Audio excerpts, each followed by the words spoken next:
jadi apa ya, gerakan atau semacam misi bersama beberapa orang dengan teman-teman untuk, belajar berdiskusi beberapa topik, eee, yang dari tahun lalu kita sudah mulai gitu. Jadi selain, ini juga kita juga ada English Bible Studies setiap Senin, malam jam 6 sampai jam 8.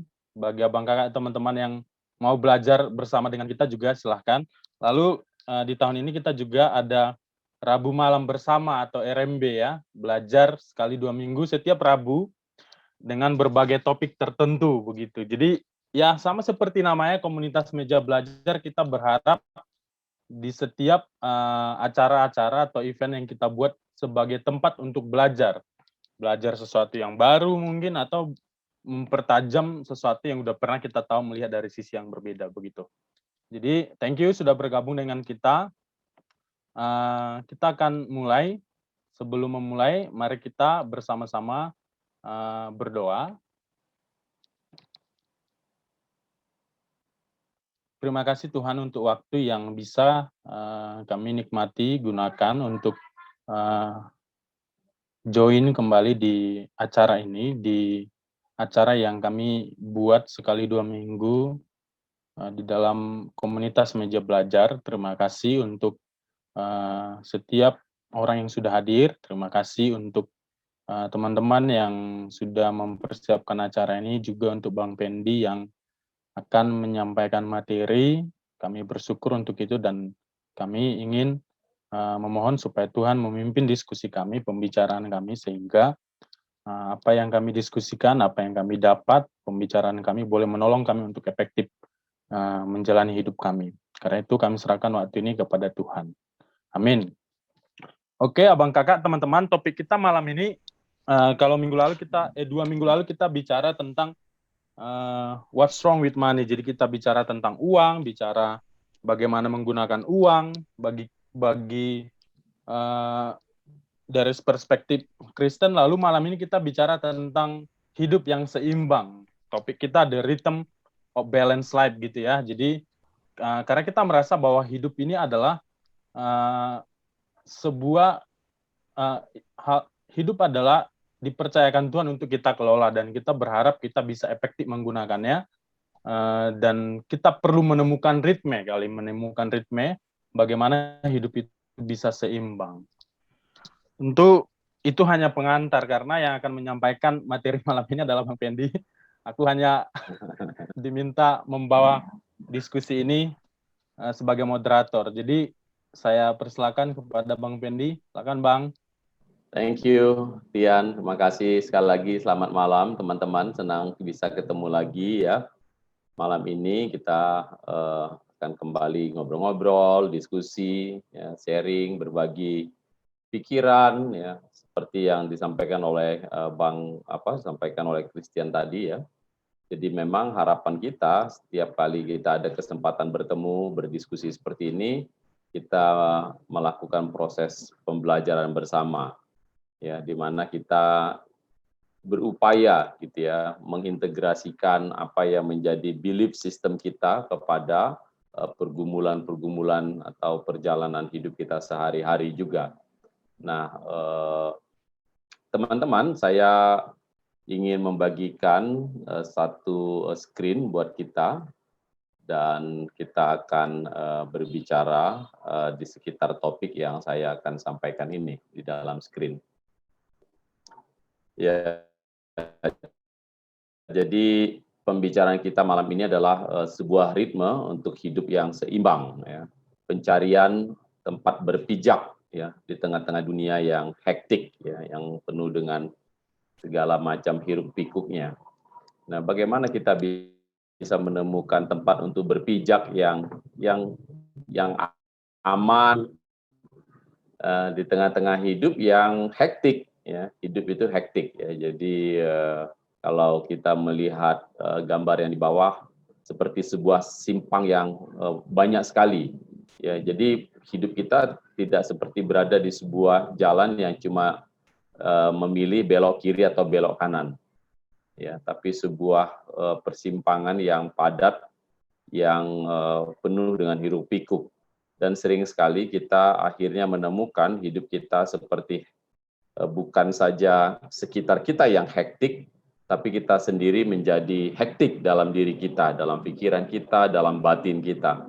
Sehingga kita merasa hidup kita menjadi kayaknya, why do I need to live this way? Gitu ya. Ngapain gue hidup seperti ini? Nah, kita akan berbincang-bincang di sekitar topik ini. Saya ingin memulainya dengan dua pertanyaan. Waktu saya SD dulu, ada satu model pertanyaan yang saya suka, yaitu namanya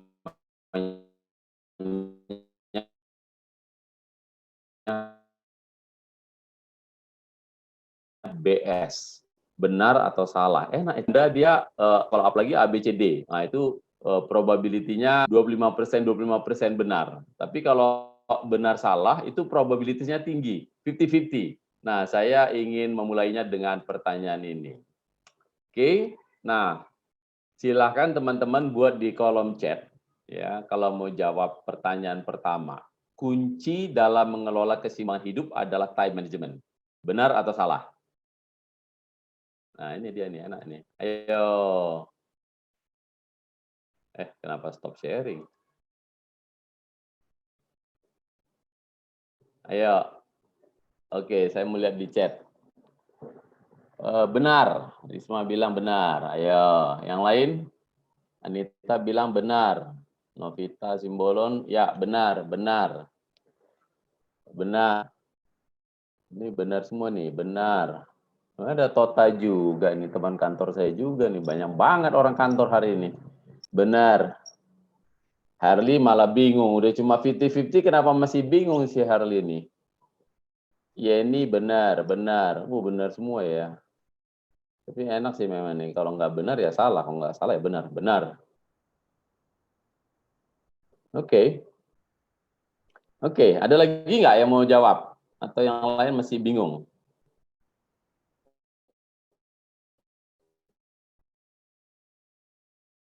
Sejauh ini aku masih menjawab benar, Bang, sejauh ini ya.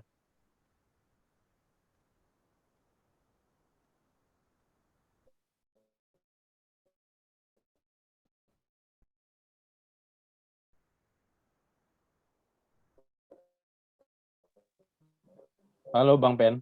Kayaknya ada masalah jaringan ya. Jadi, nggak kedengaran ya? Halo? Iya, Sudah halo bisa? Bang. Ini sudah. Oke, baik, thank you, sorry. Nah, teman-teman saya tidak memberikan jawaban. Jawabannya nanti kita jawab sendiri setelah kita berdiskusi. Nah, sekarang masuk pertanyaan kedua. Saya tidak tahu apakah teman-teman sering mendengar statement ini. Statementnya berkata begini, dalam hidup ini ada 3 ranking prioritas. God the first, family, others the third.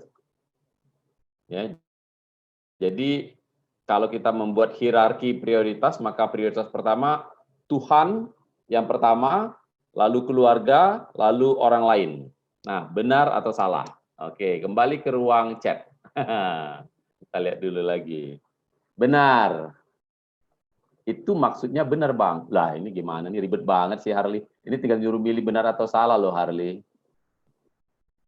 Oke, benar. Devina benar. Ini orang-orang benar semua ini kelihatannya di ruang ini.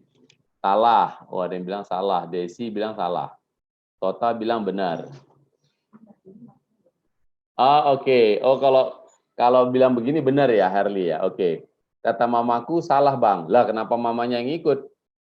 Orang Jessica yang ada di ruangan kok mamanya dibawa-bawa. Ini yang dapat skor nanti. Oke, Kak Novita bilang salah. Yang lain, ayo. Mian bilang benar. Wandi bilang salah. Noviana bilang kalau hierarkinya gitu, aku bilang enggak, Bang. Oke, salah. Benar. Oke, ini ada yang bilang benar, salah. Oke, baik. Sama-sama kami ikut nonton, Bang. Oh, mamanya ikut. Inang, selamat bergabung. Salah. God is the first saja yang benar. Ini merubah pertanyaan, nggak boleh loh. Oke, kalau cuma God the first benar, tapi kalau ada the second dan third dia bilang salah. Oke. Oke, ada lagi? Enggak ada ya? Oke, thank you teman-teman untuk responnya. Nah, keep in mind dua statement tadi, dua pertanyaan tadi, dan mudah-mudahan kita akan berbicara bersama dan nanti di akhir sesi kita balik lagi ke pertanyaan ini, lalu kita melihat apakah teman-teman masih berpikir benar atau salah atau berubah jawaban. It doesn't matter. Tapi salah satu tujuan belajar adalah kita melihat apa yang kita belajar. Ini kalau di dalam sesi-sesi ini namanya pre-test, nanti ada post-testnya. Oke? Baik.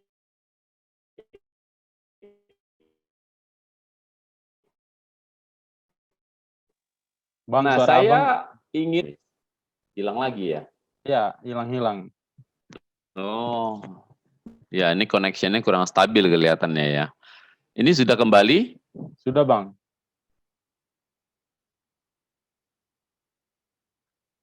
Tadi sudah bang, ini kembali lagi bang.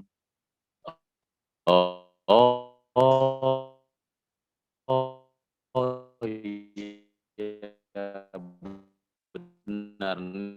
Ini kecepatan suara saya lebih cepat dari. Ini udah lagi nggak? Ini udah bang, tadi belum. Oke, Beberapa baik. kalimat sebelumnya belum.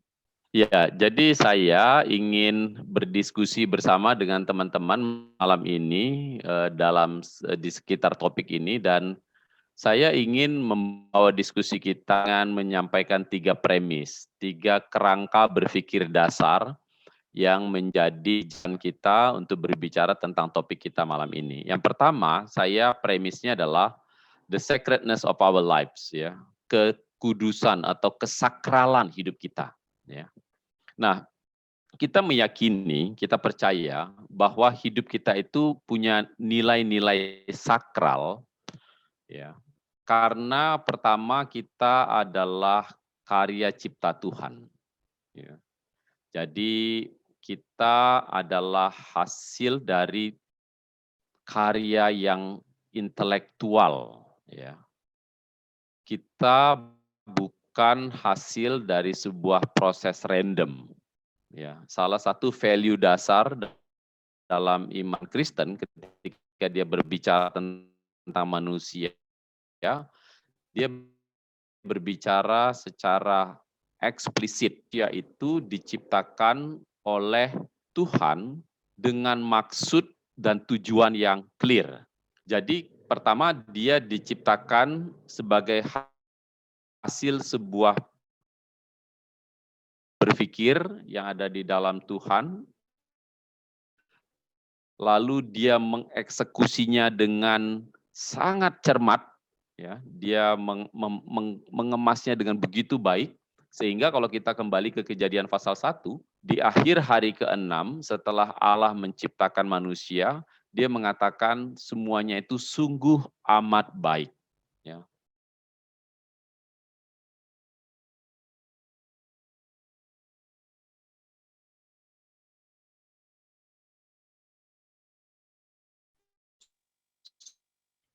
Bang, nggak kedengaran lagi bang. Sungguh nggak kedengaran lagi ya.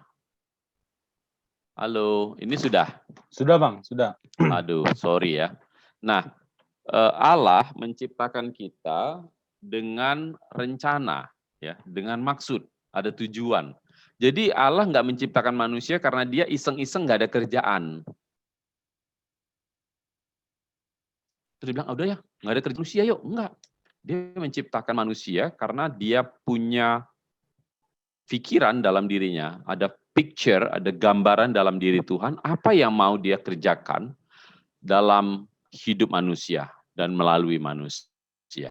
Jadi manusia itu diciptakan dan dimaksudkan untuk hidup dengan satu tujuan, dan kepadanya diberikan potensi untuk bisa mencapai tujuan itu. Jadi kita diberikan kemampuan, potensi.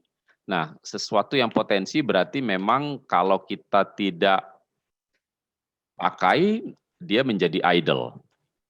Ya, that's potential. Jadi itu seperti sebuah deposit kekayaan yang kalau dia tidak dikelola, tidak dipakai, maka dia hanya parkir, idle, tidak terpakai dengan baik. Jadi kita punya potensial. Ya. Nah, yang kedua, kesakralan hidup kita itu secara spesifik lagi, karena dia secara unik menggambarkan bahwa hidup kita itu terkoneksi dengan ciptaan. Alkitab secara keseluruhan memberikan sebuah pesan bahwa hubungan antara pencipta dan yang diciptakannya itu adalah hubungan yang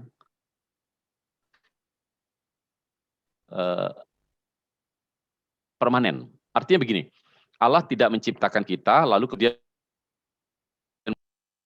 terlepas dari dirinya. Tapi dia membuat kita terhubung dengan dia, dan di dalam banyak pesan yang kita lihat di dalam Alkitab, kelihatannya dia bahkan menggambarkan bahwa bukan saja kita connected kepada pencipta kita, kita bahkan sebenarnya dependent kepada pencipta kita. Kita bergantung kepada pencipta kita. Ya. Nah, koneksi ini, kebergantungan itu sebenarnya secara esensial, secara mendasar, menjadi salah satu pembeda kita dan lain. Itu yang membuat hidup manusia itu menjadi secara substansial berbeda dari bentuk kehidupan lainnya di dalam ciptaan. Kita punya konektivitas dengan pencipta kita, yang wujud konektivitasnya itu tidak sama dengan ciptaannya. Allah tidak pernah meninggalkan ciptaannya, tetapi konektivitas, ini masih dengar? Oke. Bentuk konektivitasnya itu sangat beda. Ya. Kita menjadi satu-satunya makhluk yang mempunyai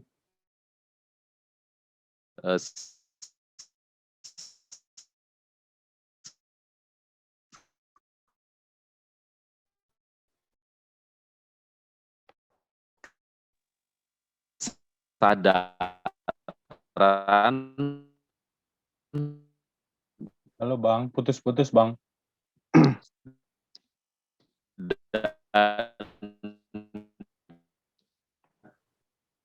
Kesadaran akan eksistensi. Halo. Halo Bang, halo. Halo. Ya. Ya, sudah ya. Ya. Sorry ya, maaf ya. Nah, jadi itu premis yang pertama. Ya, bahwa hidup kita itu sakral. Ya, hidup manusia itu sakral. Nah, sehingga kita mestinya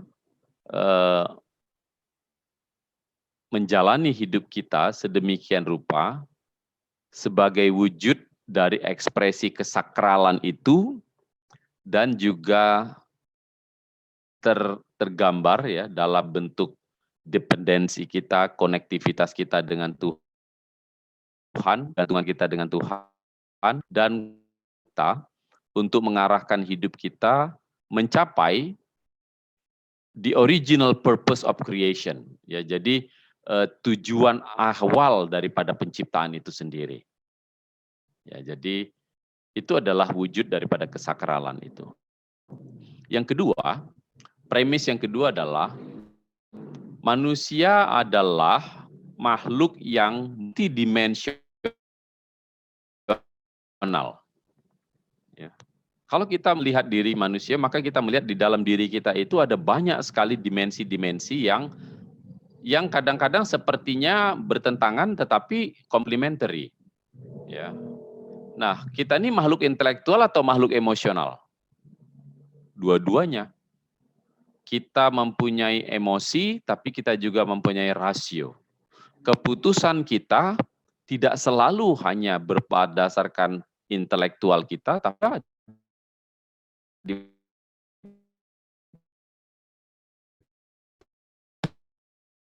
dipengaruhi oleh emosi kita. Berelasi dengan orang lain, kita nggak saja berelasi berdasarkan perhitungan-perhitungan intelektual, tetapi juga berdasarkan pertimbangan-pertimbangan perasaan kita terhadap orang lain. Kita adalah makhluk yang mempunyai aspek fisik, tapi juga punya aspek spiritual. Jadi kita adalah makhluk fisikal sekaligus juga makhluk spiritual.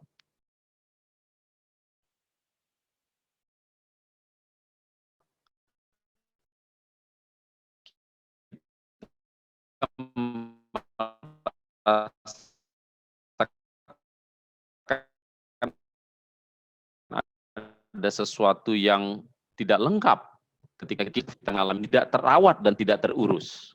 Ini sakit, kita mengalami kesakitan yang lain, tetapi kita merasa sakit juga. Kita mempunyai stamina rohani dan juga stamina fisik, ya kan? Kita merasa bahwa hidup kita berada pada titik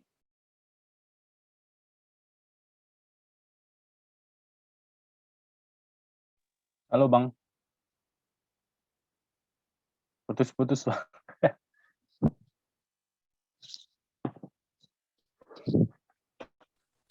Nah, kayaknya belum stabil ya.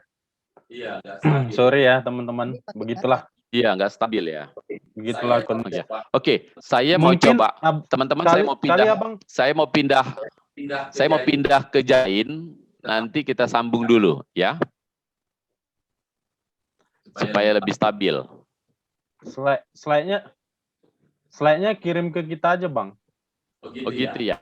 Oke, aku coba. Oke, kita break sebentar ya.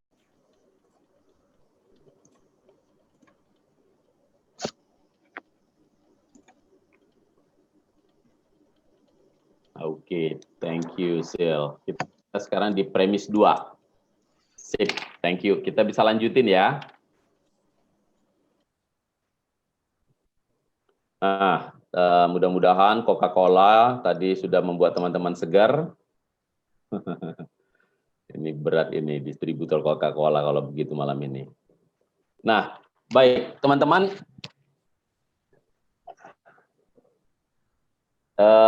Ya, jadi kita adalah makhluk yang bersifat multidimensional. Ya. Jadi seperti saya bilang tadi, kita kadang-kadang kita sering mempertentangkan antara unsur spiritual dengan unsur fisik, unsur sosial dengan unsur kesendirian dan seterusnya. Tapi dua sifat ini yang kelihatannya contradicting ini sebenarnya adalah complementary. Inilah yang membuat kita menjadi manusia. Bahwa kita sekaligus adalah makhluk intelektual tapi juga makhluk emosional. Orang yang hanya emosional, nggak punya intelektual juga nggak bisa jadi manusia yang utuh. Ya, kita juga makhluk spiritual dan makhluk fisikal. Ketika kita hanya mengurusi urusan-urusan spiritual kita lalu mengabaikan aspek-aspek fisikal kita juga tidak menjalani hidup kita dengan cara yang meaningful, ya, yang fulfilling, yang memberikan rasa pemenuhan buat hidup kita sendiri. Ya, kita adalah makhluk yang sosial tapi juga makhluk yang mau menyendiri. Ya, ada waktu-waktunya kita bilang kita mau me time. Ya, setelah dikasih me time selama setahun lebih dalam lockdown kita marah-marah. Karena kita merasa aku bukan cuma makhluk solitary, aku adalah makhluk sosial. Gitu. Jadi kita membutuhkan sosial. Nah, itu membuat kita melihat bahwa justru di sinilah kita sering merasakan ada off balance-nya. Ya. Tidak mudah buat kita memang untuk menjaga stamina hidup kita, keseimbangan hidup kita di antara tensi antara menjadi orang intelektual atau orang emosional, memenuhi kebutuhan fisik atau spiritual, ya, menjadi makhluk sosial atau menjadi makhluk solitary. Nah, kita merasa tidak mudah untuk menyelesaikan. Tapi kita harus menyadari bahwa ketika kita mengabaikan satu aspek, satu dimensi dari hidup kita ini, kita akan menjadi semakin empty dalam diri kita. Ada sesuatu yang secara fundamental hilang dalam hidup kita ketika satu dari dimensi ini kita abaikan. Kalau nggak percaya, coba deh. Cobalah menjadi orang yang sangat spiritual tapi nggak mengurus badan. Pasti kita akan mulai merasakan ada sesuatu yang salah dalam hidup kita. Dan sebaliknya. Ya, dan sebaliknya. Itu adalah premis yang kedua. Nah, premis yang ketiga, next, Sil. Nah, premis yang ketiga adalah kita juga menyadari bahwa di dalam hidup kita itu kayak ada tensi, ya. ada ketegangan antara aspirasi dan keterbatasan. Ya, kita kayaknya aspirasi kita banyak banget, mimpi kita selalu besar. Tapi kita menyadari bahwa kita punya banyak sekali keterbatasan yang membuat kita nggak mudah menggapai dan memenuhi mimpi dan aspirasi kita itu. Ya. Nah, jadi kita kayaknya harus berdamai di dalam keterhimpitan ya, antara aspirasi yang besar, ya, keinginan yang sangat banyak dengan keterbatasan-keterbatasan kita. Ya. Nah, ini juga yang sering membuat hidup kita sulit untuk menemukan rasa puas. Rasa puas, karena kita selalu ingin go beyond our limitations, selalu ingin melampaui limitation kita. Ya. Nah, pembicaraan kita malam ini akan dibangun di atas 3 premis ini. Oke? Nah, tapi kok sampai sini teman-teman ada yang mau ngasih reaksi nggak? Ada mau kasih respons, mau ngasih pertanyaan? Nggak tahu. Bang Tian, silakan. Mungkin kita bisa pause di sini dulu. Dengan 3 premis ini, apakah ada yang perlu klarifikasi?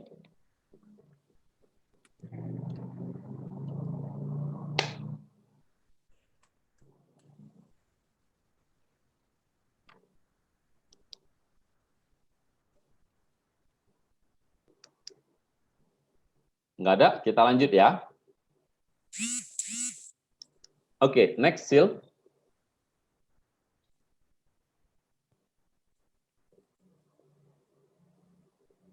Oh, ada pertanyaan dari Alimin. Bang, pandangan break our limit itu bagus nggak ya? Nah, iya, menarik juga ini. Nah, apakah kita harus menerima limitation kita atau kita mempush diri kita untuk melampaui limitation kita? Nah, itu sering sekali menjadi pertanyaan yang harus kita tanya.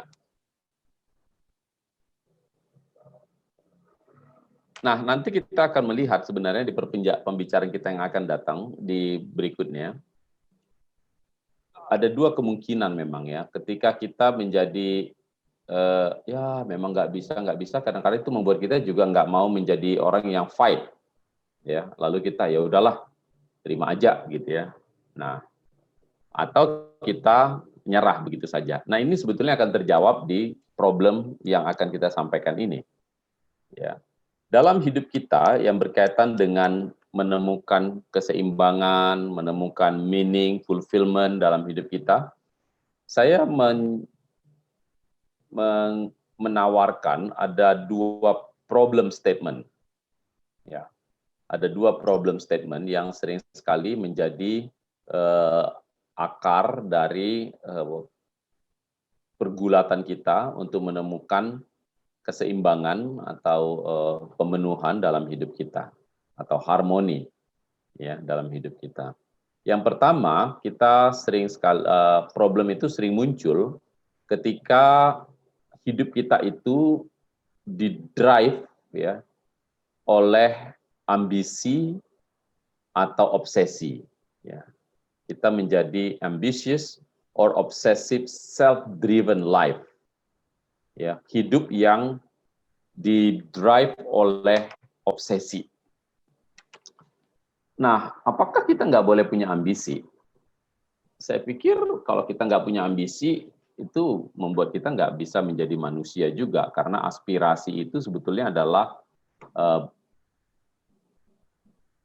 akar dari ambisi-ambisi kita. Ya, kita punya keinginan, orang yang ingin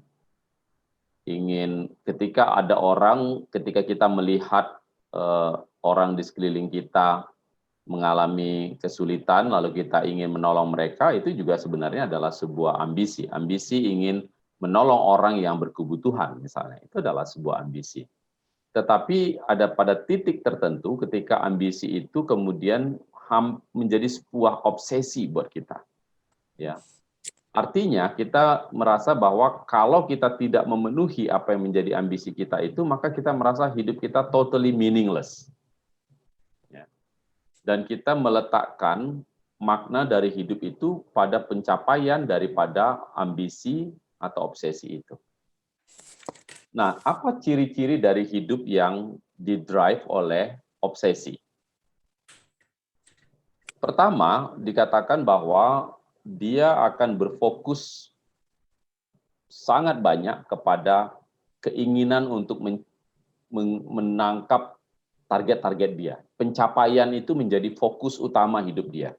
Jadi dia mendefinisikan hidup dia itu dari rentetan pencapaian demi pencapaian. Ya, dia membuat target-target buat dirinya sendiri, dan setiap kali dia mencapai target itu dia berkata, I made it. Lalu dia akan push lagi. Always obsessed by what's next gitu. Kalau saya sudah bisa sampai level ini, apa saya mau berhenti? Push lagi. Push lagi. Logo kita, moto kita adalah I am possible. I am possible. Let's do it again. Let's do it again. Let's do it again.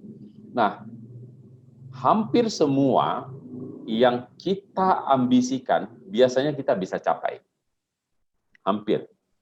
Kalau Anda punya obsesi, kemungkinan besar Anda akan mencapai itu. Buatlah satu obsesi. Dan arahkan seluruh energi hidup kita untuk itu, besar kemungkinan kita akan mencapainya. The problem is, what is the cost? Apa harga yang kita bayar untuk mencapainya? Itu harga, itu menjadi consideration-nya, itu menjadi pertimbangannya. Jadi kalau perhatikan orang misalnya, jadi kalau atlet-atlet yang mau menjadi juara itu dia juga dipacu oleh motivasi yang kuat. Ya, I got to win, I got to win, I got to win gitu ya. Nah, dia nggak punya alternatif lain ya. Sampai pada satu titik orang yang hidup dengan obsesi ini dia akan mengatakan bahwa kegagalan itu adalah sebuah teror buat dia. Tidak bisa diterima. Failure is not an option. Zero tolerance to failure. Ya, nggak ada toleransi kepada kegagalan. I must succeed. Saya harus berhasil. Ya. Di sisi lain, biasanya ketika kita menjadi orang yang didrive oleh obsesi kita hampir selalu membanding-bandingkan diri kita dengan orang lain. Kita akan sangat merasa terpukul kalau melihat orang lain lebih bisa dari kita. We have to be number one. We have to be number one. We don't want to be number two. Apalagi nomor 4, apalagi nomor 10. Kita nggak bisa. Dan culture kita merancang kita sedemikian rupa. Culture kita sangat kompetitif dan kita memberikan penghargaan yang istimewa kepada para achiever. Dunia industri memberikan bonus yang mendrive orang untuk terus-menerus mencapai next target. Kalau kamu bisa mencapai target klien 10.000 tahun ini, kenapa kamu nggak berani menantang dirimu sendiri menjadi 15.000? 20.000. Is that good? Kalau saya akan mengatakan pertanyaannya adalah what is the cost? Apa harga yang kita bayar untuk itu?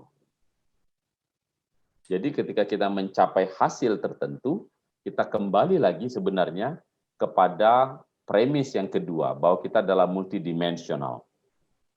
Kadang-kadang kita menjadi orang yang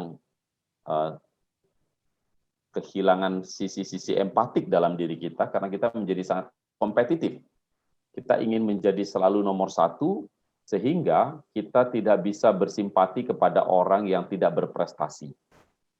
Dan kita menganggap mereka melulu adalah orang-orang yang malas, orang-orang yang tidak mau berjuang dan tidak perlu untuk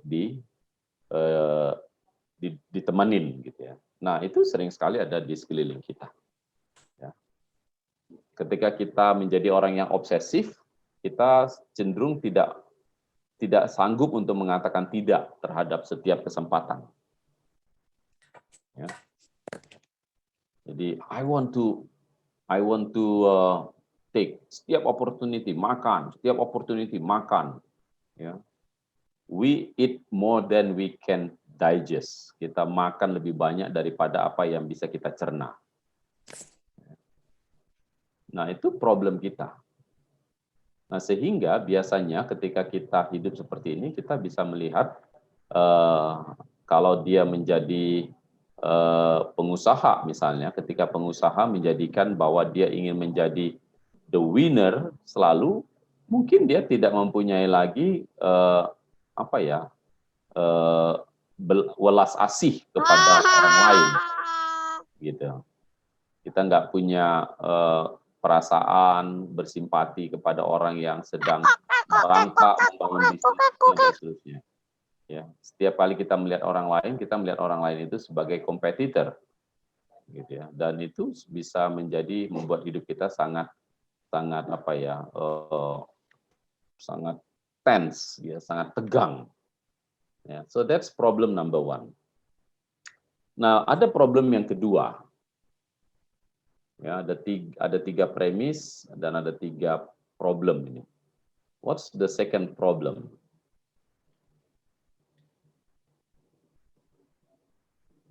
Nah, problem yang kedua, kita sering sekali juga tidak bisa menjalani hidup dengan meaningful, menemukan harmoni, keseimbangan ya dalam hidup kita, karena kita juga mempunyai self image yang rusak. Ya, self image yang rusak ini misalnya kita merasa minder, ya, lalu kita merasa selalu kurang dibandingkan orang lain, ya, kita nggak mempunyai confidence, gitu ya. Lalu membuat kita juga menjadi orang yang self esteem kita rendah, ya. Kita tidak bisa berelasi dengan baik dengan orang lain karena kita self esteem kita rusak. Kita nggak punya percaya diri untuk bisa meyakini bahwa ada sesuatu di dalam diri kita yang kita bisa beri kepada orang lain yang membuat kita menjadi manusia yang meaningful, ya, fulfilling buat orang lain dengan memberikan hidup kita menolong orang lain. Tapi kita berkata, aduh, aku ini apalah, nggak punya apa-apa, nggak punya ini, sehingga kita juga menjalani hidup kita tidak punya motivasi. Nah, ini seperti sisi lain ekstrim lain dari yang pertama tadi. Ya, orang yang pertama tadi kayaknya dia, wah, pokoknya mau selalu ini, saya selalu bisa, saya bisa. Yang ini selalu bilang saya nggak bisa, saya nggak bisa, saya nggak bisa. Gitu ya. Nah, yang satu push the limit, yang satu lagi merasa dia tidak punya potensi sama sekali. Padahal kalau kita kembali kepada premis yang pertama tadi, kita menyadari, kita diingatkan kembali bahwa tidak ada satu orang pun manusia di bumi ini yang diciptakan oleh Tuhan dengan tanpa tujuan, dengan tanpa potensi, dan tidak bisa memberi manfaat apapun untuk orang lain, apalagi untuk dirinya sendiri. Ya, jadi itu kadang-kadang yang kita temukan. Orang-orang yang mengalami self-image yang rusak seperti ini, kadang-kadang dia bisa menjadi orang yang keras buat dirinya sendiri, misalnya ya. Nah, kapan-kapan mungkin kita bisa membicarakan ini dalam topik yang lain, membicarakan tentang potret diri. Ya, bagaimana kita membangun potret diri yang sehat sebagai seorang percaya, misalnya. Nah, yang terakhir, problem yang ketiga, yang membuat kita sering sekali juga tidak cakap untuk mengelola hidup kita dengan baik, dengan seimbang, itu adalah karena kita kekurangan kecakapan mengelola hidup kita sendiri. Kita kurang terampil. Nah, ini bukan soal bawaan lahir, ini bukan soal sifat, tapi ini adalah soal kompetensi, soal kemampuan untuk memperlengkapi diri. Sering sekali hidup kita terasa tidak balance karena pilihan-pilihan kita tidak baik. Ya. Pilihan prioritas kita salah. Ya. Ketika kita mempunyai konflik di sekitar hidup kita, konflik bukan berarti berkelahi saja, tapi pertentangan prioritas dalam diri kita nggak bisa membuat keputusan yang benar, yang cakap. Ya. Orang yang tidak cakap membuat keputusan, orang yang tidak bisa menyelesaikan persoalannya dengan baik, itu cenderung hidupnya agak berantakan biasanya. Ya. Jadi dia nggak mempunyai kemampuan menganalisa saya boleh nggak ya mengambil pekerjaan ini?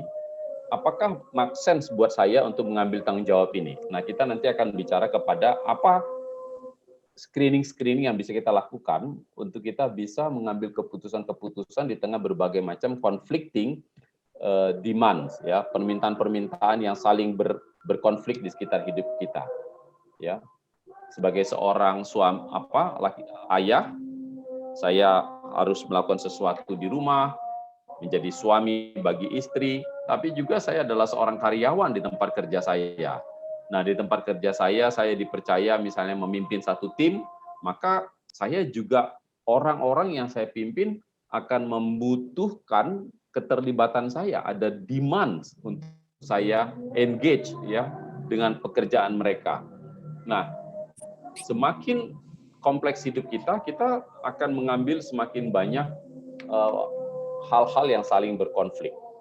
Ya. Jadi ketika kita makin dewasa, salah satu yang penting kita pastikan adalah kecakapan kita, ya. Jadi life skill kita tuh mestinya berkembang. Jadi kalau saya bertanya apa ukuran maturity, salah satu adalah kecakapan dalam life skill. Ya. Life skill kompetensi dia makin dewasa, makin matang, itu yang membuat orang menjadi dewasa. Ya, dia sensitif. Ya. Jadi ketika dia mengambil keputusan, keputusan itu akan mempertimbangkan berbagai faktor sekaligus.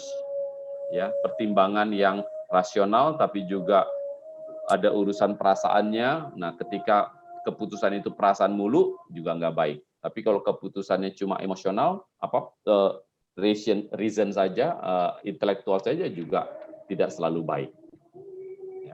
Bagaimana kita mengambil keputusan dengan mendengar pendapat orang banyak, tapi juga melakukan berdasarkan keyakinan kita sendiri. Ya, itu adalah bentuk praktis dari manusia yang sosial dan solitary. Ya, keputusan-keputusan kita ambil ketika kita berdiskusi, mendapatkan feedback dari orang lain, lalu kita diam diri, merenung sendiri, dan kemudian kita mengambil sebuah keputusan. Gitu.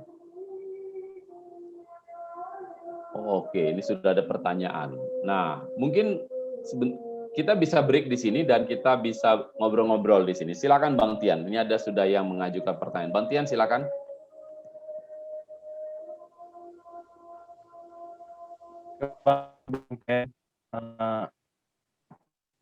Sorry, aku juga nggak bisa ngikuti total karena juga terlalu baik.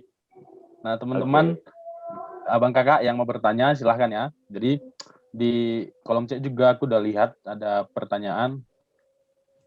Oh, pertanyaannya ada 2 pertanyaan katanya Bang. Ya. Nah, saya how about if some silakan Bang. No, Tian silakan. Ya.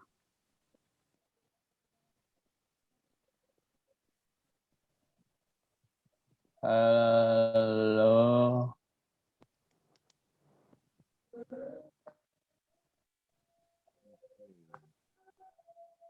Nah, ini Bang Tian juga lagi hilang nih gantian.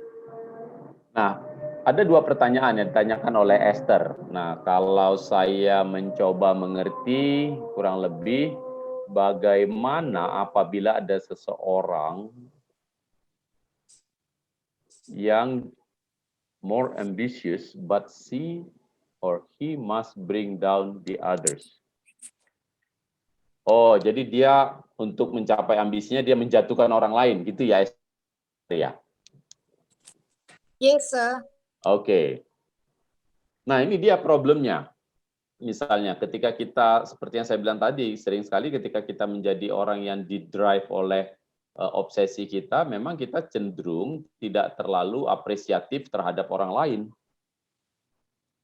This is about me. This is about I win the race. Ini soal bagaimana saya memenangkan pertandingan ini.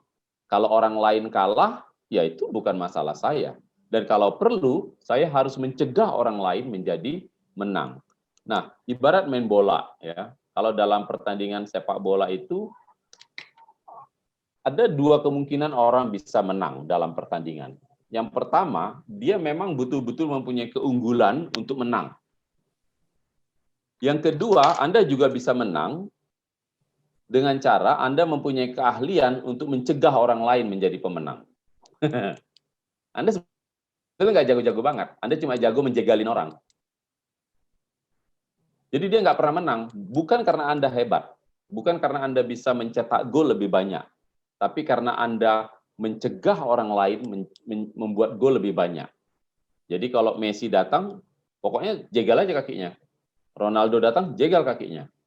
Siapa yang menjadi ancaman, patahkan.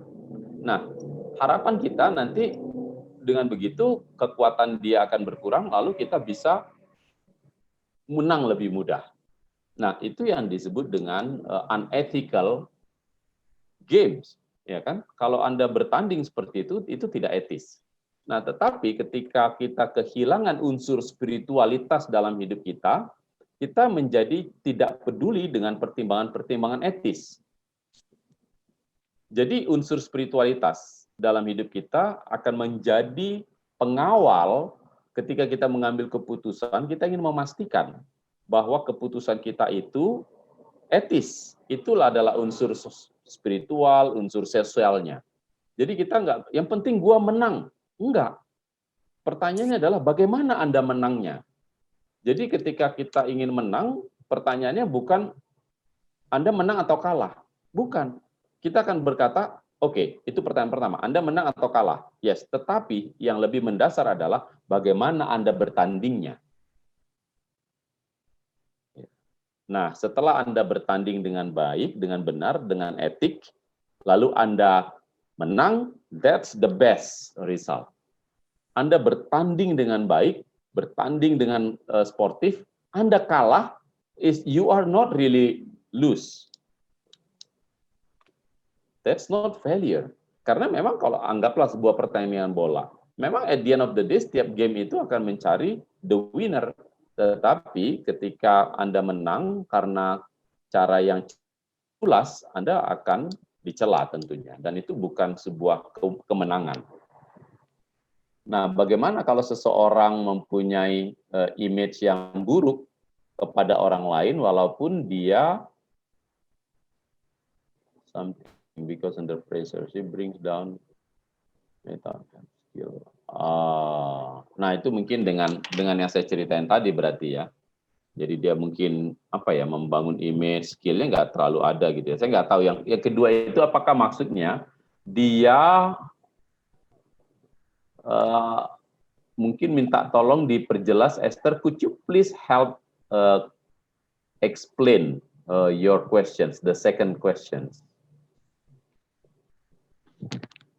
Okay, sir. Maybe I want to ask about if someone already do the best, but the other one, okay.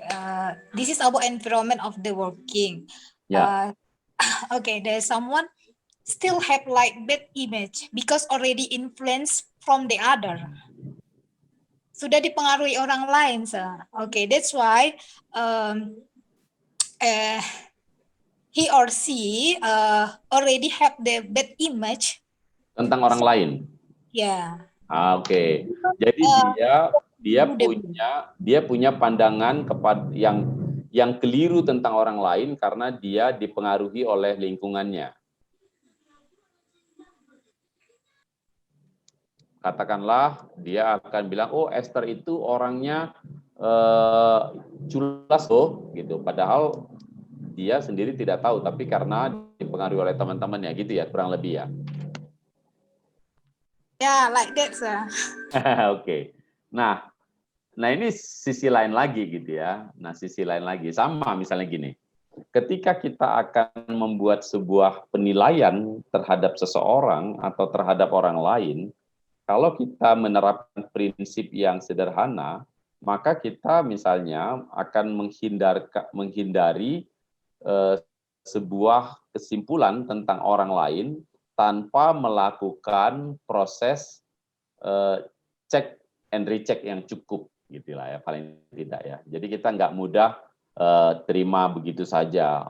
apa yang dikatakan orang tentang diri kita, tentang orang lain, tentang satu situasi gitu ya. Jadi sekali lagi gitu ya. Nah, apakah kita tipe orang gitu ya. Nah, ketika misalnya gini, ada banyak orang yang self image-nya tidak baik, dia cenderung tidak mempunyai sikap terhadap dirinya sendiri. Lalu dia akan membiarkan keputusan-keputusannya atau penilaian-penilaiannya dipengaruhi oleh sekeliling dia, karena dia membutuhkan penerimaan, membutuhkan apresiasi, membutuhkan recognition dari orang lain. Dia takut untuk menyatakan sikapnya, walaupun dia tahu yang dikatakan oleh orang lain itu salah. Nah, itu juga membuat hidup kita sering tidak balance. Misalnya begini, ada orang yang kalau Anda misalnya nih, ini katakanlah masih single, masih baru kerja. Nah, Anda sebagai anak di rumah, ketepatan keluarga Anda mengharapkan kita misalnya membantu sekolah adik kita. Nah, lalu teman-teman kita di kantor itu juga mempunyai kebiasaan-kebiasaan tertentu. Misalnya setiap pulang kerja mereka akan hangout di kafe, gitu ya. Lalu mengeluarkan biaya-biaya tambahan untuk social time dan segala macam, untuk sosialita dan seterusnya. Anda tahu bahwa Anda harus menyisihkan gaji Anda untuk membantu adik Anda sekolah. Tetapi kalian takut misalnya mengatakan, aduh maaf ya, aku nggak bisa sering-sering ikut, atau paling-paling mereka hampir 2 malam, 3 malam dalam seminggu hangout, dan kalian tahu bahwa kalau kalian mengeluarkan uang untuk itu, maka kalian tidak bisa mensupport adik sekolah misalnya. Nah, karena self image yang tidak baik, biasanya kadang-kadang kita sosial peer pressure membuat kita ikut maunya teman-teman kita, walaupun akhirnya kita stres karena nggak bisa memenuhi biaya adik. Lalu akhirnya apa yang kita lakukan? Mungkin kita melakukan pinjaman, karena kita juga tidak ingin kelihatan menjadi kakak yang tidak bertanggung jawab buat adik kita. Akhirnya gaji kita itu kita pakai untuk bersenang-senang, lalu untuk menutupi biaya adik kita mencari pinjaman. Apa yang terjadi? Beban finansial kita meningkat dari biasanya. Kira-kira itu akan menambah stres atau tidak? Nambah stres. Karena setiap kali kita memikul satu tanggung jawab yang lain, tambahan, itu akan menambah beban berpikir kita. Setiap responsibility itu akan menambah beban pikiran kita, beban emosi kita, menyita tenaga kita, dan seterusnya.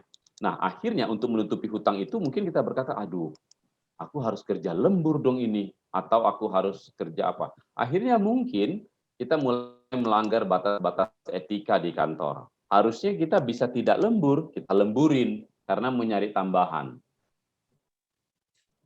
Nah, kita mulai mengambil keputusan yang tidak etik.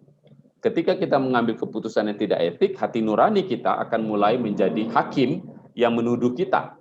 Lalu kita kehilangan ketenangan, dan seterusnya, dan seterusnya. Nah, kisah ini kalau kita panjangkan menjadi berbagai rentetan problem lainnya lagi. So that's the problem. Gitu, that's the problem. Jadi itu sebabnya kita waktu mengambil keputusan itu kita mengambilnya dengan pertimbangan-pertimbangan yang baik. Kalau self image kita baik, kita akan bilang sama teman-teman kita, aduh aku nggak bisa sih kalau terus-terusan ikut sama kalian. Mungkin kalian nggak tahu, tapi aku punya 2 adik yang secara keuangan aku harus bantu supaya dia bisa sekolah. Nah, aku sih bisa sih sama teman-teman hangout, tapi kalau sering nggak bisa. Sorry ya, jangan marah ya. Nah, kalau kita punya self image yang baik, kita bisa bilang itu. Tapi kalau self image kita rusak, kita takut bilang itu. Nah, jadi kita juga sadar akan keterbatasan ini. Nah, yang bawahnya Bang Tian masih sama kita atau udah hilang ya? Udah hilang deh. Lagi jelek Bang ininya Bang Tian sinyalnya. Oke, saya baca aja ya. How about if someone feel uncomfortable to give an opinion because feel another person will be disturbed? Ya, ini sama kayak yang saya bilang tadi. Ya, mungkin menjadi sungkan untuk menyampaikan, takut tidak diterima. Ya. Nah, bagaimana menyampaikan pesan opini yang baik itu membutuhkan life skill, ya kan? Setuju nggak? Bahwa ada cara komunikasi yang baik dan ada cara komunikasi yang salah. Ada cara menyampaikan opini yang elegan, ada cara menyampaikan opini yang akan memantik konflik. Nah, itu yang saya bilang tadi, kalau kita nggak punya life skill yang baik, kita mungkin akan punya banyak konflik dengan orang lain juga. Dia bilang, aku cuma menyatakan apa yang benar kok. Benar. Masalahnya, apakah menyampaikannya udah benar? Itu dia. So that's the problem. Gitu. Nah, ketika kita punya konflik di sekeliling kita, kita akan menjadi orang yang irritated. Ya kan, kita teriritasi, kita merasa menjadi terzolimi gitu ya, lalu akan membuat posting setiap hari. Dia bilang, ya beginilah dunia, kita mengatakan yang benar pun kita dianiaya. Nah, mulai memasang lagu-lagu sebagai victimization. That's a problem gitu. Dan lalu kita mulai merasa tidak bisa bersosial dengan baik dan seterusnya dan seterusnya. Nah, ketika kita bekerja di sebuah lingkungan bekerja dan kita penuh dengan konflik dengan orang-orang di sekeliling kita, kecil kemungkinan kita bisa bekerja dengan nyaman, dengan comfortable dan fulfilling pekerjaan itu. Nah, so that's the contohnya. Nah, saya berhenti dulu. Saya nggak tahu bagaimana, apakah Esther dan Divina mempunyai respon lebih lanjut atau yang lain juga boleh menambahi. Silakan teman-teman.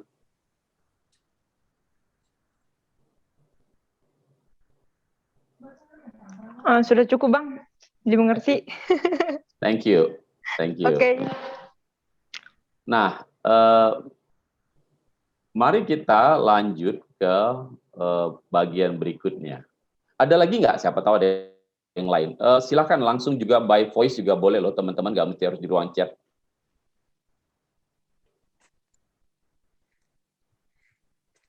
Oke, lanjut aja Bang dulu. Sorry. Oh, ini ada Bang. Ini Bang Dani Bukit nih. Kalau Bang Dani Bukit mau nambahin juga boleh nih, Bang Dani. Aku sinyalku buruk nih, makan gaji buta aku nih moderator. Untung kok nggak digaji. Oke. Bang Dani, ada mau nambahin apa yang saya sampaikan tadi? Bang Dani ini, bagi teman-teman yang nggak kenal, Bang Dani ini teman-teman saya juga dan teman banyak kita yang di sini. Dia staf pengajar di UPH. Oh, baru masuk. Biasanya orang pintar baru masuk langsung ngerti loh, Dan. Oke. Baik, kita lanjut ya. Nah, silakan Kak Silvana dikasih. Oke, nah sekarang next. Nah, ini barangkali saya memasuki beberapa tools ya, atau beberapa sudut pandang yang bisa kita pakai untuk menolong kita bisa membangun hidup yang lebih harmonis, ya, yang membuat ritme. Nah, saya sampai lupa saya dapat dari mana bahan ini. Harusnya dicatat dari awal ya. Nah, tapi ini memang saya modifikasi dikit. Jadi saya sampai lupa aslinya. Nah, tapi saya mau acknowledge ini bukan original dari saya. Ini hasil modifikasi kayak mobil modifikasi. Nah, ini tapi bentuk aslinya saya hampir udah lupa. Saya ambil dari mana ya? Nah, dia menggambarkan bahwa ini berbicara tentang relationship. Ya. Nah, sering sekali hubungan hidup kita itu dipengaruhi oleh berbagai faktor hubungan, ya kan, relasi. Nah, segitiga harmoni ini mengajak kita untuk melihat bahwa hidup yang seimbang itu adalah apabila kita bisa mengelola 3 bentuk relasi ini dengan baik dalam diri kita. Nah, relasi yang pertama adalah relasi ke atas. Ya, relasi ke atas sering digambarkan adalah relasi yang bersifat spiritual, relasi dengan pencipta. Nah, premis saya yang pertama tadi mengatakan bahwa kita adalah makhluk yang dicipta sedemikian rupa untuk bergantung kepada pencipta. Kita memang dicipta oleh Tuhan untuk melekat dengan Dia, terkoneksi dengan Dia, bergantung dengan Dia. Nah, ini menjadi relasi yang penting. Ya. Ketika relasi ini diabaikan, maka biasanya kita akan justru menjadi kurang manusiawi. Jadi yang menarik, dalam sudut pandang Alkitab, semakin orang berpusat hidupnya kepada Tuhan dengan benar ya, dia akan menjadi lebih manusia bagi orang lain. Dia bisa menjadi manusia yang baik buat dirinya sendiri dan bagi orang lain. Nah, kita harus membedakan ketergantungan kepada Tuhan ini, sisi spiritual ini, dari seremonial dan ritual. Ya, ini memang tidak mudah, tetapi kita hati-hati. Kita tidak boleh berpikir bahwa hanya karena kita membaca Alkitab secara teratur setiap hari, kita otomatis mempunyai hubungan yang baik dengan Tuhan. We have to be careful. Karena lagi kalau kita belajar dari Alkitab, kita akan melihat bahwa banyak sekali celaan yang diberikan oleh Tuhan dalam perjanjian lama melalui nabi-nabinya, dan dalam perjanjian baru, di dalam catatan Injil, Yesus mencela sekelompok orang yang disebut dengan ahli-ahli Taurat, yaitu orang-orang yang secara ritual dan secara seremonial adalah orang-orang yang sangat dekat dengan simbol-simbol keagamaan. Tetapi dia kehilangan esensi daripada konektivitasnya dengan Tuhan justru. Nah, jadi spiritualitas yang baik itu adalah spiritualitas yang membuat kita sebenarnya semakin bisa semakin bisa menerima diri kita dengan baik dan juga menerima orang lain dan memperlakukan orang lain dengan cara yang respectful. Siapapun itu. Siapapun itu, termasuk adalah orang-orang yang tidak sepaham dengan kita dan seterusnya. Jadi itu adalah wujud spiritualitas yang otentik. Jadi, nah, kita harus belajar terus-menerus mencek gitu ya. Kalau teman-teman di sini misalnya banyak yang rutin gitu ya. Nah, sisi buruk daripada spiritualitas yang kesasar, ada spiritualitas kesasar ya. Dia sering menjadi self-righteous, sering merasa dirinya lebih benar dari orang lain. Nah, kalau aktivitas spiritual kita membuat kita merasa lebih benar, lebih baik, lebih bermoral, lebih rohani dari orang lain, itu adalah tanda yang paling jelas bahwa kita sedang berjalan di dalam jalan rohani yang sesat. Saya mau bilang ini dengan baik nih, dengan sungguh-sungguh nih. Karena bukankah ketergantungan kita kepada Tuhan membuat kita harusnya merasa bahwa kita jauh dari sempurna. Jadi kedekatan kita dengan Tuhan sebetulnya akan membuat kita tidak membandingkan diri kita dengan orang lain, tapi melempatkan diri kita di hadapan Tuhan. Itu harusnya menimbulkan humility dan respect. Ya, humility buat diri kita sendiri dan respect buat orang lain. Ya, jadi kita perlu menyuburkan kerohanian yang sedemikian. Yang kedua, dia berbicara tentang relasi dalam dirinya sendiri. Ya, dia bisa mendengar suaranya dengan baik, ya, menerima dirinya dengan semua kekurangan dan keterbatasan. Ya. Ada banyak keterbatasan yang kita nggak bisa lampaui. Because we are created as human beings.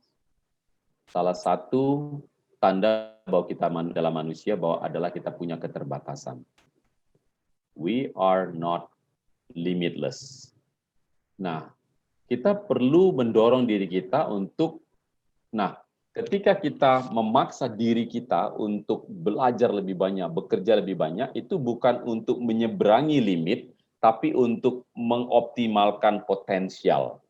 So, kita percaya bahwa ada potensi dalam diri kita, dan Tuhan mau potensi itu dipakai sebesar-besarnya, itu yang kita gali.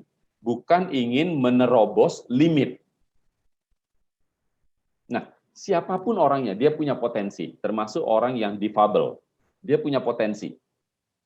Tuhan menanamkan sesuatu dalam diri dia. Nah, sebetulnya salah satu ciri dari komunitas yang sehat adalah orang-orang menemukan ruang yang aman untuk menggali potensinya, dan dia didorong untuk bisa mengeksersis potensinya itu dengan baik, dengan aman, tanpa merasa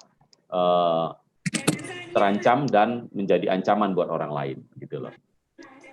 Nah, yang ketiga, relasi itu adalah out kepada orang lain. Ya. Nah, jadi keseimbangan itu, harmoni itu adalah harmoni di antara ketiga hal ini. Jadi kita membangunnya sedemikian rupa, baik, ya kan? Nah, itu yang akan membuat kita menemukan harmoni.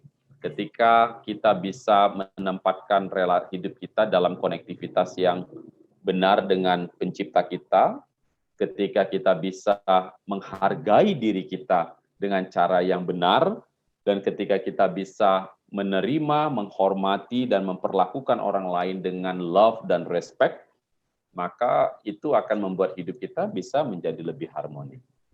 Nah, ketika kita melihat orang lain, kita juga melihat bahwa, oh, orang ini memang lebih pintar kok dari saya. Saya nggak perlu merasa menjadi orang bodoh karena hanya dia lebih pintar dari saya. Itu adalah hidup yang sehat.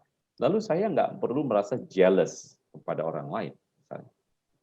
Ya. Dan ada orang lain yang memang pendapatannya lebih banyak dari saya. Jadi saya nggak perlu merasa harus punya barang yang lebih dari orang lain. Enggak juga, gitu. Itu akan membuat kita suffering, gitu. Jadi kita masuk dalam sebuah perlombaan yang nggak ada akhirnya, karena kita selalu ingin lebih unggul, nggak bisa lebih pintar, lebih sehat, lebih ini, nggak bisa. Kita harus menerima bahwa akan ada orang yang lebih cantik dari kita, lebih ganteng dari kita, lebih rendah hati dari kita, lebih rohani dari kita. Nggak apa-apa. It's okay. Nah, kita menempatkannya di dalam triangle ini. Kita berdamai dengan diri kita, dan kita menaruh semua kekurangan dan kelebihan kita di hadapan Tuhan. Lalu kita merasa fine. Lalu kita terinspirasi untuk mau belajar, dan seterusnya, that's fine. Tapi kita tidak punya motivasi untuk I have to defeat him, her, all the time. That's okay, no. Ya. Itu yang pertama. Jadi ini adalah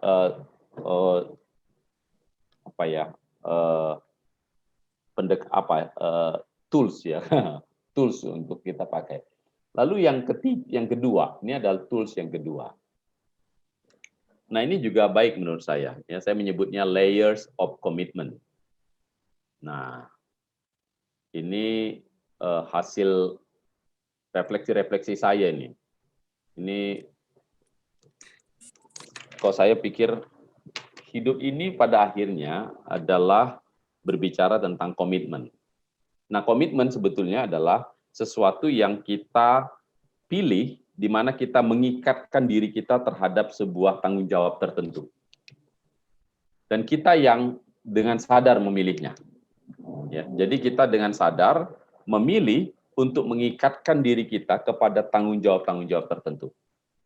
Nah, ada 3 layer ya, komitmen.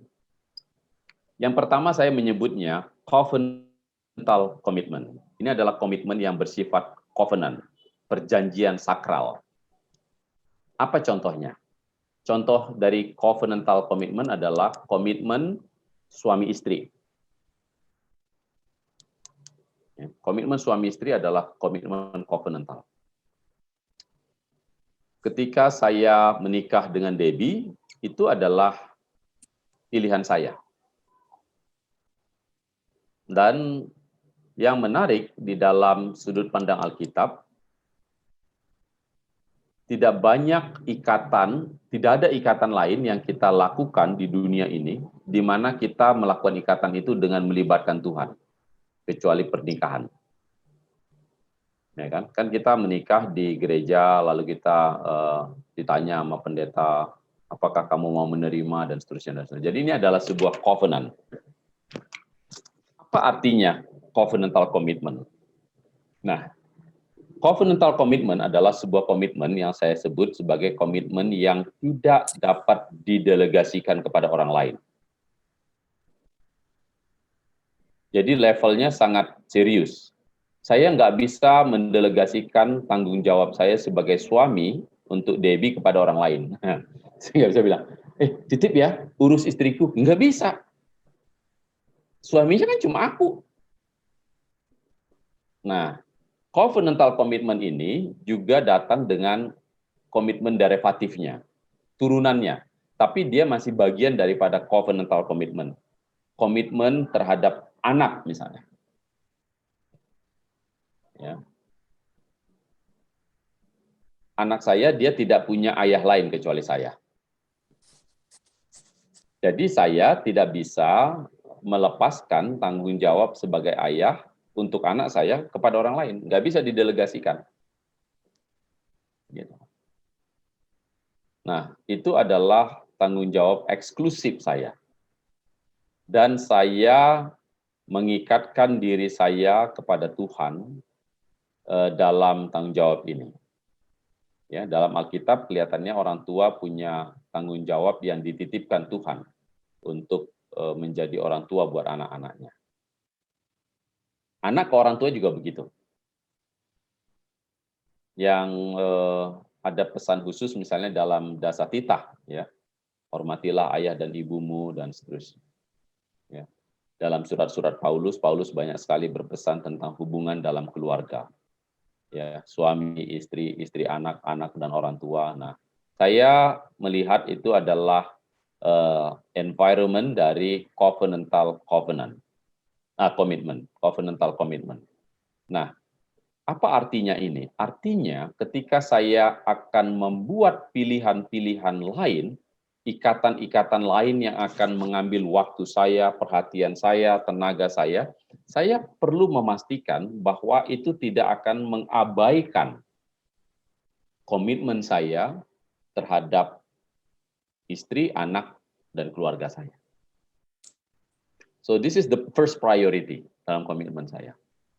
Undelegated, ya, not possible to be delegated kepada orang lain. Nggak bisa didelegasikan kepada orang lain.